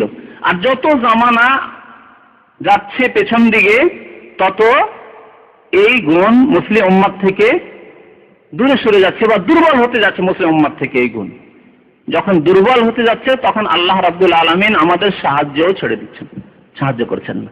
যখন এই গুণগুলি আরো মজবুত হতে লাগবে, তখন আল্লাহর সাহায্য নেমে আসবে। যেমন আল্লাহর সাহায্য নেমে এসেছে বদরে, ওহদে, মক্কা বিজয়ে, খয়বরে, তাবুকে, হুনাইনে যেভাবে আল্লাহ সাহায্য নেমে এসেছে ওইভাবে সাহায্য নেমে আসবে। তা'মুরুনা বিল মারুফি ওয়া তানহাউনা আনিল মুনকার ওয়া তু'মিনুনা বিল্লাহ। তো সাহাবায়ে কেরামদের এই গুণ ছিল। ওই গুণ যারা সৃষ্টি করবে নিজের মধ্যে, এই কাজগুলি যারা করবে তারা হচ্ছে সত্যিকার সাহাবায়ে কেরামদের অনুসারী, যাদের কথা আল্লাহ বলেছেন ওয়াত্তাবিউনা লাহুম বিইহসান সূরা তাওবা, এবং তাদের ক্ষেত্রে আল্লাহ বলেছেন যে আল্লাহ তাদের উপর সন্তুষ্ট হবেন আর তারাও আল্লাহর উপর সন্তুষ্ট হয়ে যাবে। আল্লাহ রাব্বুল আলামিন আরো একটি আয়াতে সূরা হজের আয়াত নম্বর 78, সেই আয়াতটিতে আল্লাহ এই মুসলিমদের কথা উল্লেখ করে বলছেন ওয়াজাহিদু ফিল্লাহি হাক্কা জিহাদিহি, হে মানুষ তোমরা আল্লাহর রাস্তায় সত্যিকার অর্থে জিহাদ করো। জিহাদের একটি ব্যাপক অর্থ রয়েছে, জিহাদ বিভিন্ন প্রকার রয়েছে। ব্যাপক অর্থ যদি বর্ণনা করা হয় তাহলে সব রকমের জিহাদগুলিকে শামিল। অস্ত্রের দ্বারা জিহাদ এক জিহাদ, হাতের দ্বারা জিহাদ এক জিহাদ, কথার দ্বারা জিহাদ এক জিহাদ, অন্তর থেকে ঘৃণা করে প্রতিবাদ করে জিহাদ সে এক জিহাদ, কলমের দ্বারা জিহাদ এক জিহাদ, বক্তব্যের দ্বারা জিহাদ বাতিলের বিরুদ্ধে সে এক জিহাদ, লেখনের দ্বারা জিহাদ, কিতাব পমফ্লেট ইত্যাদি ইত্যাদি ইহু জিহাদ, সবগুলি দিনের প্রচার প্রসার ঘটিয়ে জিহাদ সেও এক জিহাদ। এমনকি শয়তানের বিরুদ্ধে জিহাদ, সেই শয়তান গোমরাহ করার জন্য, পথভ্রষ্ট করার জন্য, মানুষের মুমিনের পদস্খলন ঘটুক, পাপ হোক মুমিন দ্বারা, এর জন্য শয়তান লেগে আছে। আপনি শয়তানের বিরুদ্ধে জিহাদ করছেন, শয়তানকে সুযোগ দিচ্ছেন না, সেও এক জিহাদ। জিহাদ অনেক প্রকার রয়েছে, সবগুলি জিহাদের কথা আল্লাহ এখানে বলেছেন। এক রকমের জিহাদ শুধু না, ওয়াজাহিদু ফিল্লাহি হাক্কা জিহাদি, আল্লাহর রাস্তায়। এই জন্য জিহাদের শাব্দিক অর্থ হচ্ছে শ্রম করা, মেহনত করা, পরিশ্রম করা। আল্লাহর রাহে, আল্লাহ সন্তুষ্টির জন্য জিহাদ করো, পরিশ্রম করো। হাক্কা জিহাদি, সত্যিকার অর্থে, যাকে জিহাদ বলা হয় যে পরিশ্রম সত্যি করলে, তুমি পাপ থেকে বেঁচে থাকার জন্য পরিশ্রম করলে, সত্যকে প্রতিষ্ঠিত করার জন্য পরিশ্রম করলে, সুন্নতকে কায়েম করার জন্য, বিদআতকে মেটানোর জন্য তুমি পরিশ্রম করলে, তুমি তাওহীদকে প্রতিষ্ঠিত করার জন্য এবং শিরক, কবর, মাজার পূজা, পুতুল পূজাকে মেটানোর জন্য পরিশ্রম করলে, নিজেকে শয়তান থেকে এবং শয়তানের গোমরাহি থেকে, ভ্রষ্টতা থেকে বাঁচিয়ে রাখার জন্য তুমি শ্রম করলে। ওয়াজাহিদু ফিল্লাহি হাক্কা জিহাদি হুয়া ইজতাবাকুম, আল্লাহ বলছেন আল্লাহ তোমাদেরকে মনোনীত করেছেন। মনোনীত করেছেন, আল্লাহ মনোনীত করেছেন। এই সম্বোধন কোন? তোমাদেরকে। প্রথম সম্বোধন সাহাবায়ে কেরামদের, আল্লাহ সাহাবায়ে কেরামদেরকে মনোনীত করেছেন। তাফসীরকারগণ বলছেন যে এখানে সাহাবায়ে কেরামদেরকে মনোনীত করার কথা প্রথমে বলা হয়েছে, তারপরে সাহাবায়ে কেরামদের পথকে যারা অনুসরণ করে তাদের কথা বলা হয়েছে। হুয়া ইজতাবাকুম ওয়া মা জাআলা আলাইকুম ফিদ-দীন মিন হারাজ, আল্লাহ দ্বীনে সংকীর্ণতা রাখেননি। দ্বীনে ইসলামে এমন কোন মাসলা মাসাইল, এমন কোন বিধান নেই যাতে রয়েছে সংকীর্ণতা, যেটি পালন করা অসম্ভব, না, এমন কিছু নেই। বরং মানুষ যখন ওই কাজগুলি পালন করতে লাগে তখন আল্লাহ ওই পথকে আরো সহজ করে দেন, সহজ করে দেন, বরং ওর স্বাদ হাসিল করতে পারে। যেমন একটি হাদিস রয়েছে যে মানুষ যখন ওই বিশেষ বিশেষ গুণগুলি তৈরি করতে লাগে নিজের মধ্যে, তখন কি হয়, ইমানের যে একটা স্বাদ রয়েছে, ইমানের স্বাদ, সেই স্বাদ হাসিল করতে পারে, আরো ভালো লাগে তাকে, আরো ভালো লাগে। মুশকিল তো লাগেই না, বরং আরো ভালো লাগে। এই জন্য নবী করিম সাল্লাল্লাহু আলাইহি সাল্লাম নিজের সম্পর্কে বলছেন ওয়াজুইলাত কুররাতু আইনি ফিস সালাহ, আমি নামাজ পড়লে নয়ন শীতল হয়, চক্ষু ঠান্ডা হয়। জুইলাত কুররাতু আইনি ফিস সালাহ, নামাজ পড়লে পরিশ্রম করতে হয়, 5 ওয়াক্ত পাবন্দের সাথে ওযু করতে হবে, তাহারাতের সাথে থাকতে হবে, পবিত্রতা হাসিল করতে হবে, মসজিদে গিয়ে জামাত নামাজ পড়তে হবে, তাতে কিছু সময় দিতে হবে। যদি সবসময় যদি দুনিয়া করেন তাহলে তো হিসাব অঙ্ক কষবেন যে আমার তো 5 ওয়াক্ত নামাজ পড়তে এই কমপক্ষে তো 2-2.5 ঘন্টা গেল। যেমন অনেকে স্কুল কলেজে ছেলে মেয়েদেরকে পড়ায় আর এইরকম অঙ্ক কষে যে তোমরা ছেলেরা, তোমরা স্কুল কলেজে পড়ো, তোমরা যদি দিনে 2.5 ঘন্টা লস করো তাহলে পড়াশোনা ক্ষতি হবে, যাক তোমাদের নামাজ পড়তে হবে না, তার নামাজ তো আমি বুড়ো মানুষই পড়ি। হ্যাঁ, এরকম কিছু লোকেরা আমাদের সমাজে রয়েছে, এইরকম অঙ্ক কষলিতে হবে। কিন্তু যারা শান্তি হয়, ওই জয়লাত করবো তাই নাকি, নামাজ না পড়লে 1 ওয়াক্ত জামাত ছুটে গেলে অশান্তি লাগে যে কি করলাম, আজকে ফজর নামাজ জামাত পেলাম না, সারাদিনটা মনে হয় কষ্ট হয় মানসিক। যখন এরকম ইমান তৈরি হবে তখন ওই উপলব্ধি এবং এহসাস, অনুভূতির সৃষ্টি হবে। তো আল্লাহ বলছেন ওমা জাআলা আলাইকুম ফিদ-দীন মিন হারাজ মিল্লাতা আবিকুম ইব্রাহিম, তোমরা তোমাদের পূর্বপুরুষ, তোমাদের পিতা ইব্রাহিম আলাইহিস সালামের মিল্লাতকে, দ্বীনকে মজবুত করে ধারণ করো। মিল্লাতা আবিকুম ইব্রাহিম, এই সম্বোধন বিশেষ করে কুরাইশদের করা হয়েছে, যেহেতু নবী করিম সাল্লাল্লাহু আলাইহি সাল্লাম কুরাইশ বংশের, এবং তার সাথে সাথে অনেক সাহাবায়ে কেরামরা যাদের কাছে প্রথম কোরআন নাযিল হয়েছে তারা কুরাইশ বংশের অধিকাংশ, সুতরাং তাদেরকে সম্বোধন করা হয়েছে। এই অর্থে তো মিল্লাত আবিকুম ইব্রাহিম, তাদের পূর্বপুরুষ ইব্রাহিম আলাইহিস সালাম, যেহেতু কুরাইশ বংশ ইব্রাহিম আলাইহিস সালামের সন্তানের অন্তর্ভুক্ত। আর যদি অন্যদের কথা বলা হয়, সারা বিশ্বের মুসলিমদের কথা বলা হয়, তো বলা যাবে যে আধ্যাত্মিক দিক থেকে বলা হয়েছে। আধ্যাত্মিক দিক থেকে ইব্রাহিম আলাইহিস সালামের বংশধর নবী করিম সাল্লাল্লাহু আলাইহি সাল্লাম এবং নবী করিম সাল্লাল্লাহু আলাইহি সাল্লাম আধ্যাত্মিক দিক থেকে আমাদের আব্বা, যেহেতু তার বিবিদেরকে আজওয়াজ মুতাহহারাতকে উম্মাহাতুল মুমিনিন আল্লাহ কোরআনে বলে সূরা আহজাবে, ওয়া আজওয়াজু উম্মাহাতুহুম, নবী করিম সাল্লাল্লাহু আলাইহি সাল্লামের বিবিরা তোমাদের মাতা, ওয়া আজওয়াজু উম্মাহাতুহুম হুয়া সাম্মাকুমুল মুসলিমিন, এবং ইব্রাহিম আলাইহিস সালাম তোমাদের নাম মুসলিম রেখেছেন। মিন ক্বাবলু ওয়া ফি হাযা, এর পূর্বেও ইব্রাহিম আলাইহিস সালামের জামানায় যারা ইব্রাহিম আলাইহিস সালামের প্রতি বিশ্বাস নিয়ে এসেছিল, ঈমান নিয়ে এসেছিল এবং ইব্রাহিম আলাইহিস সালামকে রাসূল হিসেবে গ্রহণ করেছিল আর আল্লাহর প্রতি বিশ্বাস করেছিল, তাদের নামও মুসলিম ছিল। ওয়া ফি হাযা, এবং এই আল কোরআনেও তোমাদের নাম মুসলিম রাখা হয়েছে। যারা প্রিয় নবী মুহাম্মদ রাসূলুল্লাহ সাল্লাল্লাহু আলাইহি ওয়াসাল্লামের প্রতি ঈমান নিয়ে এসেছে তাদের নাম আল্লাহ কোরআনে রেখেছেন মুসলিম। আমাদেরকে আল্লাহ এই নাম দিয়েছেন ওয়াসাম্মাকুমুল মুসলিমিন, আত্মসমর্পণকারী, যারা আল্লাহ এবং রসুলের আনুগত্যকারী। আল্লাহ এবং রসুলের পক্ষ থেকে কোনো কথা আসলে তারা সে মতো করে মেনে নেই, যুক্তি তর্কে আসে না, তারা জিজ্ঞেস করে না যে এর রহস্যই বা কি, এর তত্ত্ব কি, এর হেকমত বা কি, এসব কথা বলে না তারা। মুসলিম তাকে বলা হয়। আল্লাহর আদেশ, রসুলের আদেশ, আল্লাহর কথা, রসুলের কথা মানতে হবে। এর তত্ত্ব বুঝি আর না বুঝি, এর রহস্য বুঝি আর না বুঝি, আল্লাহ ভালো বোঝেন এবং রসুল ভালো বুঝেছেন, আল্লাহ এবং রসুলের আদেশ। মিন ক্বাবলু ওয়া ফি হাযা লিয়াকুনা রাসূলু শাহীদান আলাইকুম ওয়া তাকুনু শুহাদা আলান নাস, আবার ওই সাক্ষীর কথা বলা হয়েছে যে সাক্ষ্য দান করবে এই উম্মত অন্যান্য উম্মতের উপর। তো আল্লাহ রাব্বুল আলামিন এই আয়াতেও সম্বোধন করে বলেছেন হুয়া ইসতাবাকুম, তোমাদেরকে আল্লাহ মনোনীত করেছেন, সাহাবায়ে কেরামদেরকে আল্লাহ মনোনীত করেছেন। এই মনোনীত হওয়ার কথা আল্লাহ রাব্বুল আলামিন আরেকটি আয়াতে বলেছেন, আলহামদুলিল্লাহ ওয়া সালামুন আলা ইবাদিহিল্লাযিনা ইসতাফা, শান্তি বর্ষিত হোক, আল্লাহর প্রশংসা এবং শান্তি বর্ষিত হোক ওই সব বান্দার ওপর যাদেরকে আল্লাহ ইস্তাফা অর্থাৎ মনোনীত করেছেন। মনোনীত করেছেন আম্বিয়া এবং রাসূলদেরকে করেছেন। এছাড়া এই উম্মতের যেসব বান্দাদেরকে মনোনীত করেছেন এর তাফসীরকারগণ বলছেন যে তারা হচ্ছেন সাহাবায়ে কেরাম। সাহাবায়ে কেরামদেরকে আল্লাহ মনোনীত করেছেন, সিলেকশন করেছেন, এই ভাগ্য দান করেছেন সাহাবায়ে কেরামদেরকে যারা নবী করিম সাল্লাল্লাহু আলাইহি ওয়াসাল্লামকে সচক্ষে দেখে চক্ষু ঠান্ডা করতে পেরেছেন, তার প্রতি সরাসরি দেখে শুনে ঈমান নিয়ে আসতে পেরেছেন, ওহীর অবতরণ কালে তারা ঈমান নিয়ে আসতে পেরেছেন, মুসলিম হতে পেরেছেন, এবং নবী করিম সাল্লাল্লাহু আলাইহি ওয়াসাল্লামের ডানে বামে আগে পেছনে থেকে তারা জিহাদ ফি সাবিলিল্লাহ করেছেন, দ্বীনকে মজবুত করেছেন, এই দ্বীনের কালিমা লা ইলাহা ইল্লাল্লাহকে সুউচ্চ করেছেন। এদেরকে আল্লাহ রাব্বুল আলামিন ভাগ্যবান করেছেন। এরা হচ্ছেন আল্লাহর নির্বাচিত। সালামুন আলা ইবাদিহিল্লাযিনা ইসতাফা, তাদের উপর শান্তি বর্ষিত হোক যাদেরকে আল্লাহ মনোনীত করেছেন। সাহাবায়ে কেরামদের সম্পর্কে 11 নম্বর আয়াত আল্লাহ রাব্বুল আলামিন সূরা হাদীদের 10 নম্বর আয়াতে ইরশাদ করেছেন, লা ইয়াস্তাউই মিনকুম মান আনফাকা মিন ক্বাবলিল ফাতহি ওয়া কাতালা উলাইকা আযমু দারাজাতান মিনাল্লাযিনা আনফাকু মিন বা'দু ওয়া কুল্লান ওয়াদাল্লাহুল হুসনা। আল্লাহ এখানে সাহাবায়ে কেরামদের দুটি ভাগ করেছেন।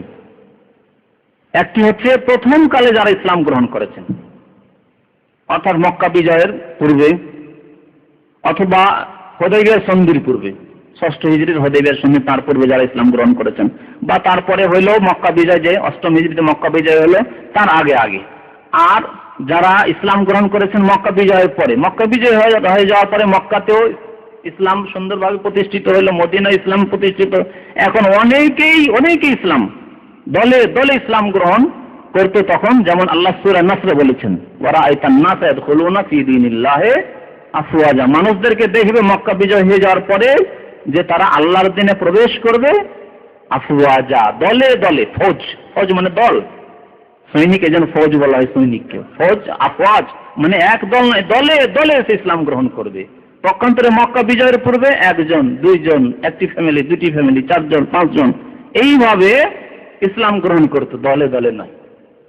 যেহেতু ইসলাম তখন দুর্বল ছিল, মুসলিমরা তখন দুর্বল ছিলেন, তখনও তাদের একটি মজবুত কেল্লা ছিল, তাদের দুর্গ ছিল মক্কা। মক্কা থেকে তারা প্রস্তুতি নিত ইসলামের বিরুদ্ধে। মক্কা যখন তারা হারিয়ে দিল, এই পত্তলিকরা মুশরিকরা, তখন তারা দলে দলে ইসলাম গ্রহণ করা তাদের সন্তানরা শুরু করলো, তারা শুরু করলো। ওরা তো পরবর্তীতে যারা ইসলাম গ্রহণ করেছে তারা কোনো মতে ওদের মর্যাদা হাসিল করতে পারে না যারা দুর্বল থাকা অবস্থায়। তারা এই কথা দেখেনি যে না এখন তো দুর্বল, সুতরাং এখন ইসলামের স্বাদ দেওয়া যাবে, এরকম না। অনেকে আসে বাতাসে চলে, তাই না? বাতাস যেদিকে সেদিকে থাকে। আমাদের দেশে এক শ্রেণীর লোকের আছে যে যেই দল এখন ক্ষমতায় সেই দলেছে, সেই দলে কথা বলতে পারছেন, যে দল সাথে তাদের বাতাসে চলে। আরেক দল আসলে আরেক দলের সাথে, আরেক দল আসলে আরেক দলের সাথে। তো ওই রকম করে যারা আগেই মুসলমান হয়েছে, যখন দুর্বল, যখন ইসলাম গ্রহণ করলে তার মানে স্বীকার করে নিতে হবে এটা যে আমাদেরকে এখন কষ্ট পেতে হবে, মুসিবত আসবে, বালা আসবে, বিপদ আসবে, জুলম অত্যাচার আমাদের হবে, নির্যাতন আমাদের হবে, সব স্বীকার করে নিয়ে ইসলাম গ্রহণ করেছে যারা আগে মুসলমান হয়েছে। পরবর্তী যারা মক্কা বিজয়ের পরে মুসলমান হয়েছে তাদের এই চিন্তা ছিল না যে আমাদের কেউ বিপদের সম্মুখীন করবে, আমাদেরও ওপর জুলম নির্যাতন হতে পারে, এই কথার চিন্তা ছিল না। সুতরাং দুই দল সমান হতে পারে। আল্লাহ বলেছেন লা ইয়াস্তাবি মিনকুম মান আনফাকা মিন ক্বাবলিল ফাতহ, মক্কা বিজয়ের পূর্বে যারা আল্লাহর রাস্তায় খরচ করেছে, ব্যয় করেছে, যে সাহাবায়ে কেরামরা আনসার মুহাজিরিন তারা, এবং যারা পরে ইসলাম গ্রহণ করেছে এবং আল্লাহর রাহে খরচ করেছে, দুইটি দল সমান হতে পারে না। যদিও সবাই সাহাবী, সেই জামানায় যারা মুসলমান হয়েছে তারা সবাই সাহাবী, নবী করিম সাল্লাল্লাহু আলাইহি সাল্লামকে যারা দেখেছেন বা সাক্ষাৎ করেছেন নবী সাল্লাল্লাহু আলাইহি ওয়াসাল্লামের সাথে। তাই আল্লাহ বলছেন যে কুল্লান ওয়াদাল্লাহুল হুসনা, তবে আল্লাহ সবার সাথে জান্নাতের ওয়াদা, হুসনা, হুসনা জান্নাতের নাম, হুসনা হাসান থেকে, হাসান মানে সুন্দর, হুসন, আল্লাহ তাআলা জান্নাতের ওয়াদা সবার সাথে করেছেন যারা মক্কা বিজয়ের পূর্বে ইসলাম গ্রহণ করেছেন, মুমিন হয়েছেন, আবু বকর, ওমর, ওসমান, আলী ইত্যাদি ইত্যাদি, তাদের সাথে আল্লাহ জান্নাতের ওয়াদা করেছেন। আর যারা মক্কা বিজয়ের পরে মুসলমান হয়েছেন তাদের সাথে আল্লাহ জান্নাতের ওয়াদা করেছেন। তাহলে সমস্ত সাহাবায়ে কেরামদের সাথে আল্লাহর কি ওয়াদা? জান্নাতের ওয়াদা, আল্লাহ ওয়াদা করছেন। এই জন্য এই আকীদা আমাদের হইতে হবে যে সাহাবায়ে কেরামরা সবাই জান্নাতি, সাহাবায়ে কেরামরা সবাই জান্নাতি। তাহলে সবাই যদি জান্নাতি হয় সাহাবায়ে কেরামরা, তাহলে আমরা যে বলি আশারায়ে মুবাশশারা, 10 জন সাহাবীকে আল্লাহ সুসংবাদ দিয়েছেন, এর অর্থ কি থাকে? তাহলে 10 জনের কোন বৈশিষ্ট্য থাকলো? হ্যাঁ, 10 জন জান্নাতি, কি বৈশিষ্ট্য? তাহলে কি অর্থ এই হাদিসের? আশরা মুবাশশারা, 10 জন লোককে মুবাশশারা মানে সুসংবাদ প্রাপ্ত। তো 10 জন এমন ব্যক্তি যারা সুসংবাদ প্রাপ্ত, তাদেরকে একটি হাদিসে একসাথে সুসংবাদ দেওয়া হয়েছিল, শুধু এইটুকু। বাকি অন্যান্য সাহাবায়ে কেরামরা জান্নাতি, এর সার্টিফিকেট এই আয়াতে রয়েছে। ওয়া কুল্লান ওয়াদাল্লাহুল হুসনা, প্রত্যেক সাহাবীর সাথে আল্লাহ জান্নাতের ওয়াদা করেছেন, প্রতিশ্রুতি আল্লাহ। সুতরাং প্রত্যেক সাহাবী জান্নাতি, এমনকি যাদের দ্বারা কাবিরা গুনাহ হয়েছে তারাও জান্নাতি। এরকম 2 জন সাহাবায়ে কেরামদের ঘটনা রয়েছে হাদিসে যে যাদের দ্বারা কাবিরা গুনাহ হয়েছে তারা জান্নাতি। আপনারা কি ওই হাদিস জানেন না যে মাইজ ইবনে মালিক আসলামের দ্বারা জিনা হয়ে গিয়েছিল, কিন্তু কেমন ঈমান, যার বরদাস্ত করতে পারলেন না, থাকতে পারলেন না জিনার পরে, অথচ গোপনে রেখে আল্লাহর কাছে তওবা করলে হতো। সেই মসলাও তিনি জানতেন যে আমি যদি ঘটনাটা গোপনে রেখে আল্লাহর কাছে কাঁদাকাটি করি তো আল্লাহ গফুর রহিম, আল্লাহ মাফ করে দেবেন। কিন্তু তওবার শর্ত হচ্ছে অনুতপ্ত হয়ে সে গুনাহ ত্যাগ করে দিয়ে আল্লাহর কাছে কিন্তু দোয়া করা, তওবা করা। এই কথা তো তিনি জানতেন। তারপরেও না না না, আমি আখিরাতের পানিশমেন্ট চাই না, বরং দুনিয়াতে আমি কনফার্ম হয়ে যে আল্লাহ মাফ করলো কি করলো না কেমনি জানবো? প্রশ্ন মনে মগজে ঢুকে গেছে যে আমি যদি কেঁদে কেঁদে আল্লাহর কাছে দোয়া করি কিন্তু মাফ হলো কি হলো না তা তো জানা নেই, তওবা করলাম কিন্তু মাফ হলো কি না কনফার্ম না। আর যদি হদ কায়েম করে দেওয়া হয়, শাস্তি হয়ে যায় দুনিয়াতে, তাহলে নিশ্চিত ইয়াকিন হয়ে গেল যে আমার মাফ হয়ে গেছে। বিবাহিত মানুষ নবী করিম সাল্লাল্লাহু আলাইহি সাল্লামের দরবারে আসছেন, বলছেন ইয়া রাসূলুল্লাহ জানাইতু, হে আল্লাহ রাসূল আমি ব্যভিচারে লিপ্ত হয়ে গেছি। নবী সাল্লাল্লাহু আলাইহি ওয়াসাল্লাম বলছেন যাও যাও, মুখ ফিরিয়ে নিচ্ছেন যে হয়তো চলে যাবে লোকটি বলে। আবার এইদিকে আসছে, এসে বলছে ইয়া রাসূলুল্লাহ জানাইতু তাহিরনি, আল্লাহ পবিত্র করুন, আমি নাপাক হয়ে গেছি, তাহিরনি পবিত্র করুন, আমি মহাপাপ করে ফেলেছি। নবী সাল্লাল্লাহু আলাইহি ওয়াসাল্লাম আরেকবার এইদিকে মুখ ফিরিয়ে নিচ্ছেন, আবার আসছে, এভাবে 4 বার করে 4 দিকে নবী করিম সাল্লাল্লাহু আলাইহি ওয়াসাল্লাম ফিরে যাচ্ছেন।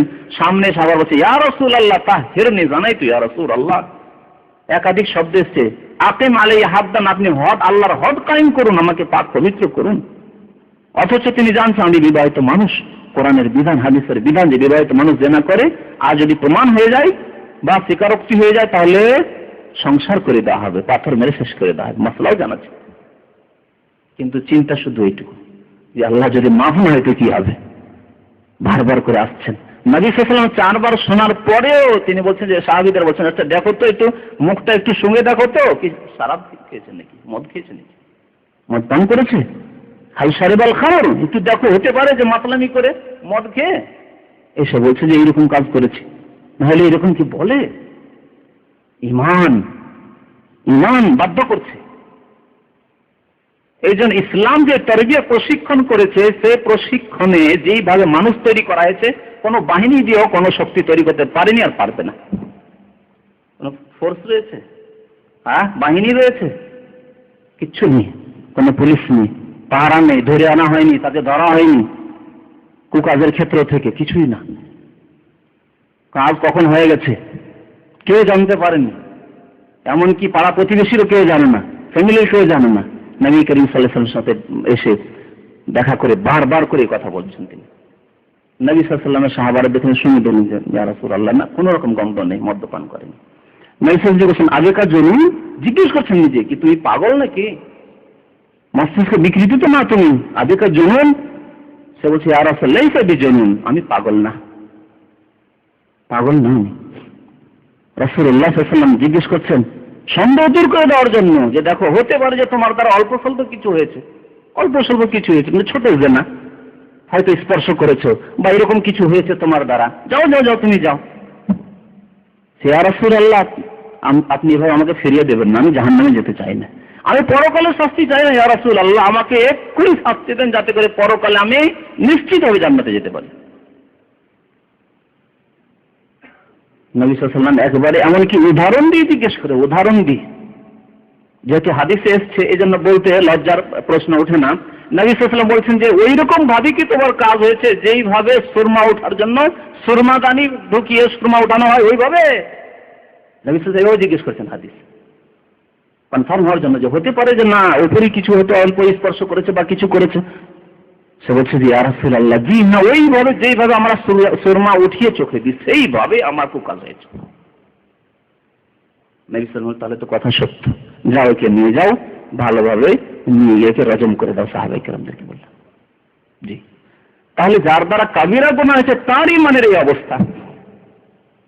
নবী করিম সাল্লাল্লাহু আলাইহি ওয়াসাল্লাম এই সাহাবী যে কাবিরা গুনাহ যার দ্বারা হয়ে গেছে সেই সাহাবীকে রজম করার সময় খালিদ বিন ওয়ালিদ একটি মন্তব্য করেছিলেন, না যেন মন্তব্য করেছিলেন লোকটি কেমন ভাবে মারা গেল, যেমন কুকুর মারা যায় ওইভাবে মারা গেল, এইভাবে কথাটি বলেছেন। নবী কারীম সাল্লাল্লাহু আলাইহি ওয়াসাল্লাম অসন্তুষ্ট হয়েছিলেন খালিদের উপর। খালিদ তুমি বললে কি বললে তুমি, লা তাসুব্বু আসহাবি, আমার সাহাবাইদেরকে গালিগালাজ করবে না, অকথ্য ভাষা, এই অশ্লীল ভাষা ব্যবহার করবে না। তুমি বললে কুকুরের মতো লোকটি মারা গেল, পাথর মারছে চারিদিক দিয়ে, লোক ছোটাছুটি করে এবার মারা গেল, খবরদার এইরকম কথা বল। লা তাসুব্বু আসহাবি ফাওয়াল্লাযী নাফসি বিয়াদিহি, সেই আল্লাহর শপথ করে বলছে যে আল্লাহর ক্ষমতাধীন আমার জীবন রয়েছে, যে আল্লাহর হাতে আমার জীবন রয়েছে, লাউ আনফাকা আহাদুকুম মিসলা উহুদিন যাহাবান মা বালাগা মুদ্দা আহাদিহিম ওয়ালা নাসিফা, তোমাদের কেউ, অর্থাৎ খালিদ বিন ওয়ালিদ মুসলমান হয়েছিল হুদাইবিয়া সন্ধির পরে 6 হিজরির পরে, তোমাদের কেউ, অর্থাৎ সাহাবী, এমন না যে আমাদের সাথে তুলনা করা হয়েছে, তোমাদের কেউ যদি ওই মায়েজের মতো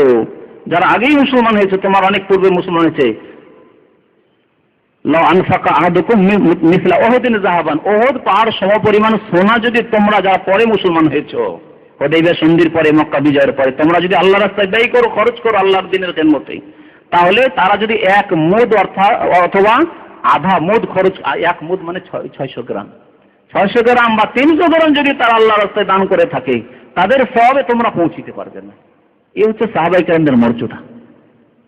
নবী করিম সাল্লাল্লাহু আলাইহি ওয়াসাল্লাম বলেন এমন ভাবে এই মাইল তওবা করেছে যে এই তওবাকে যদি 70 জনের মাঝে ভাগ বন্টন করে দিয়ে দাও, তাও মদিনাবাসী আমাদের জামানার মতো পাপী লোকদের উপরে না, কাদেরকে বন্টন করে দেওয়া হয়তো মদিনার লোকদের উপরে যদি 70 জন লোকের উপরে বন্টন করে দেওয়া হতো, এই মায়েজিন মালিকের তওবা কত খুলুসিয়াত এবং নিষ্ঠার সাথে তওবা করেছে, তাকে বাধ্য করেছে আসতে, সে জানছে তার পরিণতি কি হবে, কিন্তু না কোনো লজ্জা, না কোনো ভবিষ্যতের চিন্তা, না বেঁচে থাকার আশা আকাঙ্ক্ষা, কিচ্ছু না। তওবা কবুল হতে হবে, এবং আমি নিশ্চিত হতে চাই যে আমার তওবা কবুল হয়েছে এই মরে যাওয়ার মাধ্যমে, এই রজমের মাধ্যমে, সংসারের মাধ্যমে। 70 জনের জন্য এই তওবা যথেষ্ট ছিল, মায়েজিন মালিকের তওবা। জি হ্যাঁ, এই হচ্ছে সাহাবায়ে কেরামদের মর্যাদা। তো আল্লাহ রাব্বুল আলামিন তাই বলছেন যে কুল্লান ওয়াদাল্লাহুল হুসনা, এই কথার উপরে এই হাদিসটি বললাম যে আল্লাহ প্রত্যেক সাহাবীর সাথে জান্নাতের ওয়াদা করেছে, জান্নাতের ওয়াদা, প্রত্যেক সাহাবী জান্নাতে যাবেন।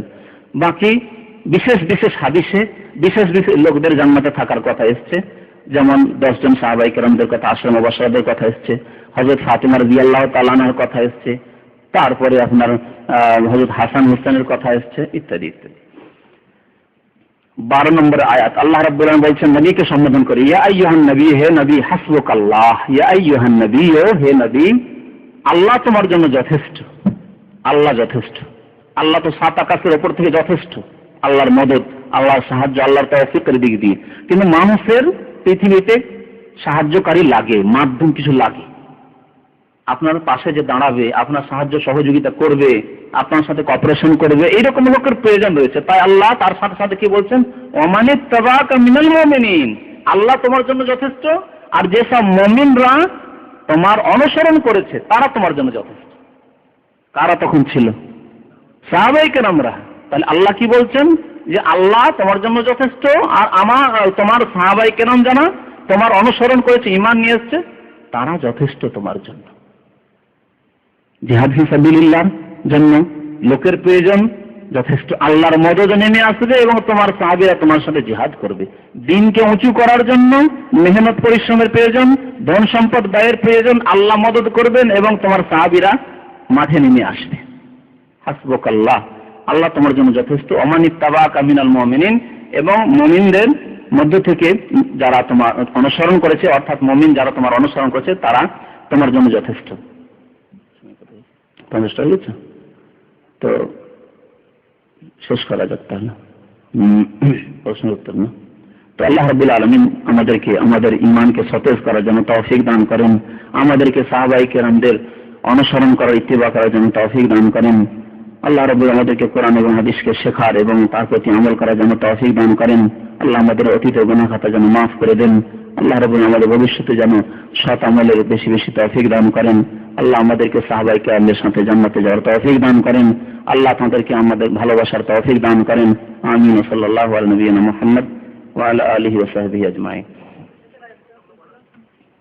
কোন সূরা বলছিলাম শেষখানে? সূরা জরুরি, যেখানে থাকবেন আপনার দ্বীনের তাবলীগ করবেন, তবে বিশেষ কোনো তরিকায় তাবলীগ করতে হবে এই রকমের কিছু ইসলামে নেই। 40 দিনের জন্য যেতে হবে, 3 দিনের জন্য যেতে হবে, আর পোটলাপাটি নিয়ে এই দেশ থেকে ওই দেশ যেতে হবে, এসব কিছু নেই। যথাসম্ভব তাবলীগ করতে হবে, অর্থাৎ দ্বীন পৌঁছাতে হবে, দ্বীন পৌঁছাতে হবে। আর দ্বীন পৌঁছা শুধু মুসলমানদেরকে নয়, মুসলমানকে ধরে ধরে শুধু কলমা পড়াবেন, এর নাম দ্বীন পৌঁছানো। তাবলীগ মানে তো অমুসলিমকে পৌঁছাতে হবে, বরং অমুসলিমদের কাজ। আর তাবলীগের জন্য শুধু এই তরিকায় নেই, তাবলীগ ইন্টারনেটের মাধ্যমে, তাবলীগ মানে পৌঁছানো, ইন্টারনেটের মাধ্যমে অমুসলিমদেরকে ইসলামিক একটা আর্টিকেলস লিখলেন আর ইন্টারনেট আপনি দিয়ে দিলেন, যাতে করে অমুসলিম সারা বিশ্বে অমুসলিমে যারা ইন্টারনেটে আসছে আপনার ওয়েবসাইট খুলে দেখবে, আপনার তাবলীগ হয়ে বাড়িতে বসে বসে তাবলীগ হচ্ছে। আপনি তাবলীগ মানে পৌঁছানো, যে কোনো পন্থায়, ক্যাসেটের মাধ্যমে পৌঁছান, বক্তব্যের মাধ্যমে পৌঁছান, কিতাব লিখনির মাধ্যমে পৌঁছান, ইন্টারনেটের মাধ্যমে পৌঁছান, আপনি যেইভাবে, এমনকি প্রচার মাধ্যম যে টিভি বা রেডিও সেন্টারগুলি রয়েছে সেগুলো ইসলামিকরণ করে যদি ইসলামিক আলোচনাগুলি, বিষয়বস্তুগুলি, কোরআনে তাফসীর অথবা আলোচনা, ইসলামিক যে কোনো আলোচনা, এগুলি বিষয়ভিত্তিক যদি পৌঁছানো যায়, এর নাম তাবলীগ। মুসলিমদের কাছে, অমুসলিমদের কাছে, মুসলিম যারা আমলে যাদের ত্রুটি রয়েছে তাদের কাছে, আর সবচেয়ে বড় কথা অমুসলিমদের কাছে আমাদের দ্বীন পৌঁছাতে হবে, এর নাম তাবলীগ। নবী করিম সাল্লাল্লাহু আলাইহি ওয়াসাল্লাম অমুসলিমদের কাছে তাবলীগ করেছেন, দ্বীন পৌঁছেছেন, আর মুসলিমদের ইসলাহ করেছেন, সংশোধন করেছেন, তাদের তরবিয়ত, প্রশিক্ষণ দিয়েছেন। মুসলিমের কাছে তো অলরেডি পৌঁছে আছে, একজন মুসলিমের কাছে দ্বীন পৌঁছে আছে, তার কাছে আসলে তাবলীগ না, তার জন্য হচ্ছে ইরশাদ। ইরশাদ অর্থাৎ তাকে তার সংস্করণ করা, তার মধ্যে যেসব ত্রুটি রয়েছে। এই জন্য সৌদি আরবে ইসলামিক সেন্টারগুলির নাম দাওয়া ওয়াল ইরশাদ, দুটি শব্দ ব্যবহার হয়েছে, দাওয়া, ইরশাদ। দাওয়া নন মুসলিমদের জন্য, দাওয়া মানে ডাকা, এখন আসেনি যে কল করা, আহ্বান করা, তো অমুসলিমদেরকে কল করা, আর ইরশাদ মানে গাইড করা।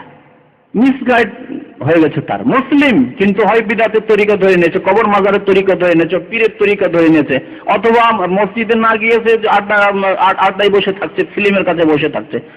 গাইড ঠিক হয়নি। মসজিদের দিকে গাইড করা, শিরক বিদআত ছাড়িয়ে দিয়ে সুন্নাত এবং তাওহীদের দিকে গাইড করা, এর নাম হচ্ছে ইরশাদ।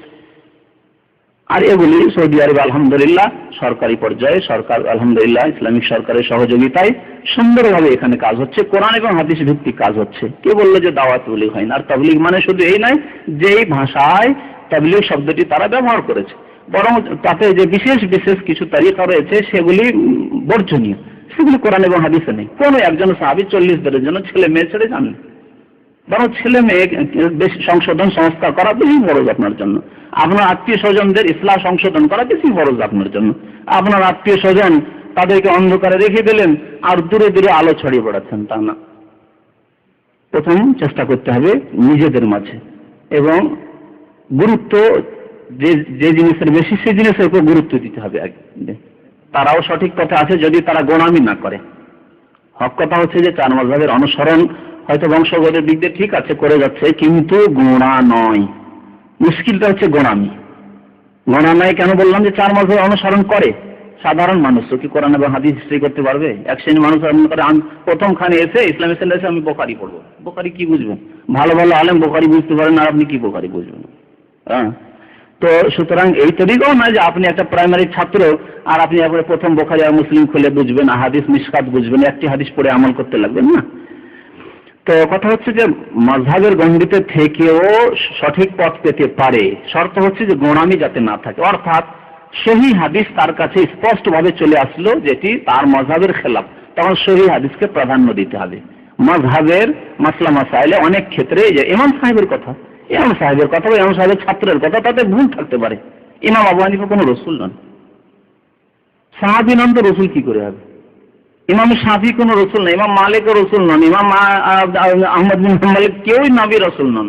তো তাদের সব কথাই কি করে নির্ভুল হতে পারে? সুতরাং তাদের কথাবার্তায়, তাদের ইস্তিহাদ, তাদের মেহনতে ভুল ত্রুটি থেকে যেতে পারে। ওই ভুল ত্রুটি তো কখন বুঝতে পারবেন? যখন ওই রকম দক্ষ আলেমের সাহায্যে বা সঠিক কিতাবাদি লেখা যে হয়েছে ইসলামের ক্ষেত্রে, এইসব কিতাব পড়লে যখন বুঝতে পারবেন যে না, হানাফি মাযহাবে, শাফি মাযহাব, মালিকি, হাম্বলি মাযহাবের অমুক মাসলাটিতে ভুল রয়েছে, তখন আপনার সামনে দুটো অপশন। হয় আপনার বলছেন না আমার মাযহাব ছাড়ছি না, এক শ্রেণীর লোকেরা রয়েছে যেন মাযহাব ছাড়ছেন না, ভুল বলুন, বুখারী হাদিসের খেলাফ হোক গিয়ে আমি হানফি মাযহাব ছাড়ছি না, আমি মালিকি হাম্বলি, আমি মালিকি মাযহাব ছাড়ছি না, আমি শাফিঈ, সুতরাং শাফিঈটা আমার কাছে প্রাধান্য পাবে, তাহলে সে হলো গোঁড়া, সে সঠিক পথকে ছেড়ে দিল। এদের ক্ষেত্রে আশঙ্কা রয়েছে, এরা ভ্রান্ত পথে রয়েছে। কিন্তু ঠিক আছে, আমি হানাফি, আমি শাফিঈ, কিন্তু সাদরে গ্রহণ করবো যখন আল্লাহ রসুলের কথা আসবে, সহিহ হাদিস এসেছে, আমি যে কোনো সময় রেডি আছি মানতে। তবে আমি ওই রকম কোনো আলেম না যে আমি সরাসরি কোরআন এবং হাদিস বুঝে আমল করতে পারবো। সুতরাং আমি একটা তারিকার উপরে আছি, হানাফি, শাফিঈ, মালিকি, হাম্বলি মাযহাবের যে রিসার্চ রয়েছে বা যে এই ক্ষেত্রে মেহনত রয়েছে সেসবগুলিকে ফলো করছে। তার আলোকে কোরআন এবং হাদিস মানছি, কিন্তু তার আলোকে, তার সাথে সাথে যদি এইরকম ভুল ভ্রান্তি আমার সামনে স্পষ্ট হয়ে যায় যে সূরা ফাতিহা ছাড়া নামাজ হবে না, যদি হানাফি মাযহাবে নেই, সূরা ফাতিহা ছাড়া নবী সাল্লাল্লাহু আলাইহি ওয়াসাল্লাম বলছেন নামাজ হবে না, কেন হানাফি মাযহাব নেব? আমি ছেড়ে দিলাম। হাত বেঁধে নামাজ পড়তে হবে, কেন আমি মালিকি মাযহাবের হাত ছেড়ে নামাজ পড়বো? ছেড়ে দিলেন আপনি, বুঝতে পারছেন? এখন মালিকি মাযহাবে হাত ছেড়ে নামাজ পড়ো, আপনি যদি মালিকি বলেন না না না আমি হাত ছেড়ে নামাজ পড়বো, কেন? আমি মালিকি, অথচ নবী সাল্লাল্লাহু আলাইহি ওয়াসাল্লাম জীবনে একবারও হাত ছেড়ে নামাজ পড়েননি, তাহলে আপনি সঠিক পথ ছেড়ে দিলেন। এইভাবে যখন আপনার উপর স্পষ্ট হয়ে উঠবে যে অমুক মাযহাবের অমুক মাসলাটি সহিহ হাদিসের বিপরীত, পরিপন্থী, তখন আপনাকে সেই মাযহাব ত্যাগ করতে হবে। এটি হচ্ছে আইম্মায়ে কেরাম, তাদের ছাত্রদের তরিকা পদ্ধতি। এই পথকে ছেড়ে দিয়ে যদি আপনি না বলেন যে না না আমি জন্মগত হানাফি, সুতরাং হানাফি থাকবো, আমি মালিকি তরিকায় থাকবো, তাহলে আপনি ভুল করলেন। বাকি যারা এই ভুল করে না, সহিহ হাদিস মানে, কিন্তু মাযহাবের আলোকে যখন তাকে বলা হয় যে কোরআন এবং হাদিস মানেন, এটি আপনার মাযহাবটি হচ্ছে সহিহ হাদিসের খেলাফ, এই ক্ষেত্রে মেনে নিল, তাহলে সে সঠিক পথে আছে আশা করা যায়, এবং ইনশাআল্লাহ তাআলা তার নাজাত পাবে। যেটা রাফিয়া কোথায় হারাম শরীফে বলেন না, এটা রেডিও সেন্টারে যদি কেউ বলে তারা জাহেল। রেডিও সেন্টারে কোনো আলেম যারা প্রচার করে তারা সাধারণ চাকরি করে রেডিও সেন্টারে, তারাই বলে অদ্দারাজাত রাফিয়া। আমি শুনেছি, আমার চাইতে বেশি তো আপনার শোনেন না সৌদি আরবের রেডিও। তো এই জন্য ভুল কথা, তথ্য এটি। মক্কা মদিনা থেকে ওয়াদারাজাত রাফিয়া বলা হয় না, আর এটি হাদিসে নেই। বাকি ইন্নাকা লা তুখলিফুল মিয়াদ একটি হাদিস আছে, ইন্নাকা লা তুখলিফুল মিয়াদ একটি হাদিস আছে। শিরকের গন্ধ আছে, বালাগাল ওলা বিকামালিহি এই কবিতায় শিরকের গন্ধ আছে। এখন জানাবার সময় নেই যে আপনাকে এর ব্যাখ্যা করে শোনাবো, কিন্তু কথা হচ্ছে যেগুলি পড়া বিদাতীদের তরিকা, এসব পড়া ঠিক না। জি, সিঙ্গেলটা বেশি সহি, একামতের ক্ষেত্রে সিঙ্গেল একামতই বেশি সহি। একটি হাদিসে ডবল একামত আছে, তার সাথে সাথে আজানটিও, আজানের তারজি আছে। যদি আপনাকে হাদিসের উপর আমল করতে হয় তো সেইভাবে করতে পারেন, অসুবিধা নেই, কিন্তু শুধু একটি ধরে নেবেন না, ডবল একামত হাদিস আছে। কেউ যদি ডবল একামত দেয় আমরা নিষেধ করি না, আর একরা একামত দিলেও আমরা নিষেধ করি না। আর আমাদের দেশে তো একরা একামত দিলে আমি দেখেছি, আমি নিজের চোখে দেখেছি, হানাফি মসজিদগুলোতে যায় আবার একামত দেয়, একামত জানে না সে, একামত জানে না সে, একরা একামত দিচ্ছে। সেই জন্য এই গোড়ামি, এর নাম গোড়ামি, এর নাম হচ্ছে গোড়ামি। যে সহি হাদিস আছে হযরত বেলালের একামত, আর তারপরে জানতেই পারলো না হযরত বেলাল একামত, জানলো নাকি না, জানে অবশ্যই আমল করে না হাদিসের উপর, জেনে শুনে আমল করে না, এর নাম হচ্ছে মাযহাবি গোড়ামি। এটা হচ্ছে ভ্রান্ত পথ। বাকি গোড়ামি না করে আমি ডবল একামত দিই, অসুবিধা নেই, কোনো সময় ডবল একামত দিলাম, অসুবিধা কি? হাদিস আছে। একরা একামত দিলাম, কোনো অসুবিধা নেই, যেটি হাদিস আছে করুন। তো যেটি হাদিস আছে সেটিকে হাদিস বলিয়েন না। যেমন আপনার ওই হাত ছেড়ে নামাজ পড়াকে আপনাদের এক বক্তব্য আছে ওটিও হাদিস আছে, আমি জানি না যে এরকম কোন হাদিস আছে, হাদিস নেই। আর সে হাদিস উল্লেখ করতে পারি না, আর পারবো না, হাত ছেড়ে নামাজ পড়া হাদিস নেই। তো এইরকম ভ্রান্ত যেগুলো কিছু মশলা থেকে গেছে, গোড়ামিগুলো, এই গোড়ামিগুলো ছেড়ে দিলে ঠিক আছে। মযহাবের কিতাবই পড়ে তো আমরা আলেম হয়েছি, কিন্তু মযহাবকে অন্ধভাবে বিশ্বাস করে না, কোরআন এবং হাদিসকে অন্ধভাবে বিশ্বাস করি, কোরআন এবং হাদিসকে অন্ধভাবে বিশ্বাস করে এবং মযহাবের কিতাবাদি স্টাডি করে কম্পেয়ার করতে হবে সেগুলো কোরআন এবং হাদিস, কোরআন এবং হাদিসকে যাচাই করতে হবে সেসব কথাগুলি। এটি হচ্ছে সত্য পথ।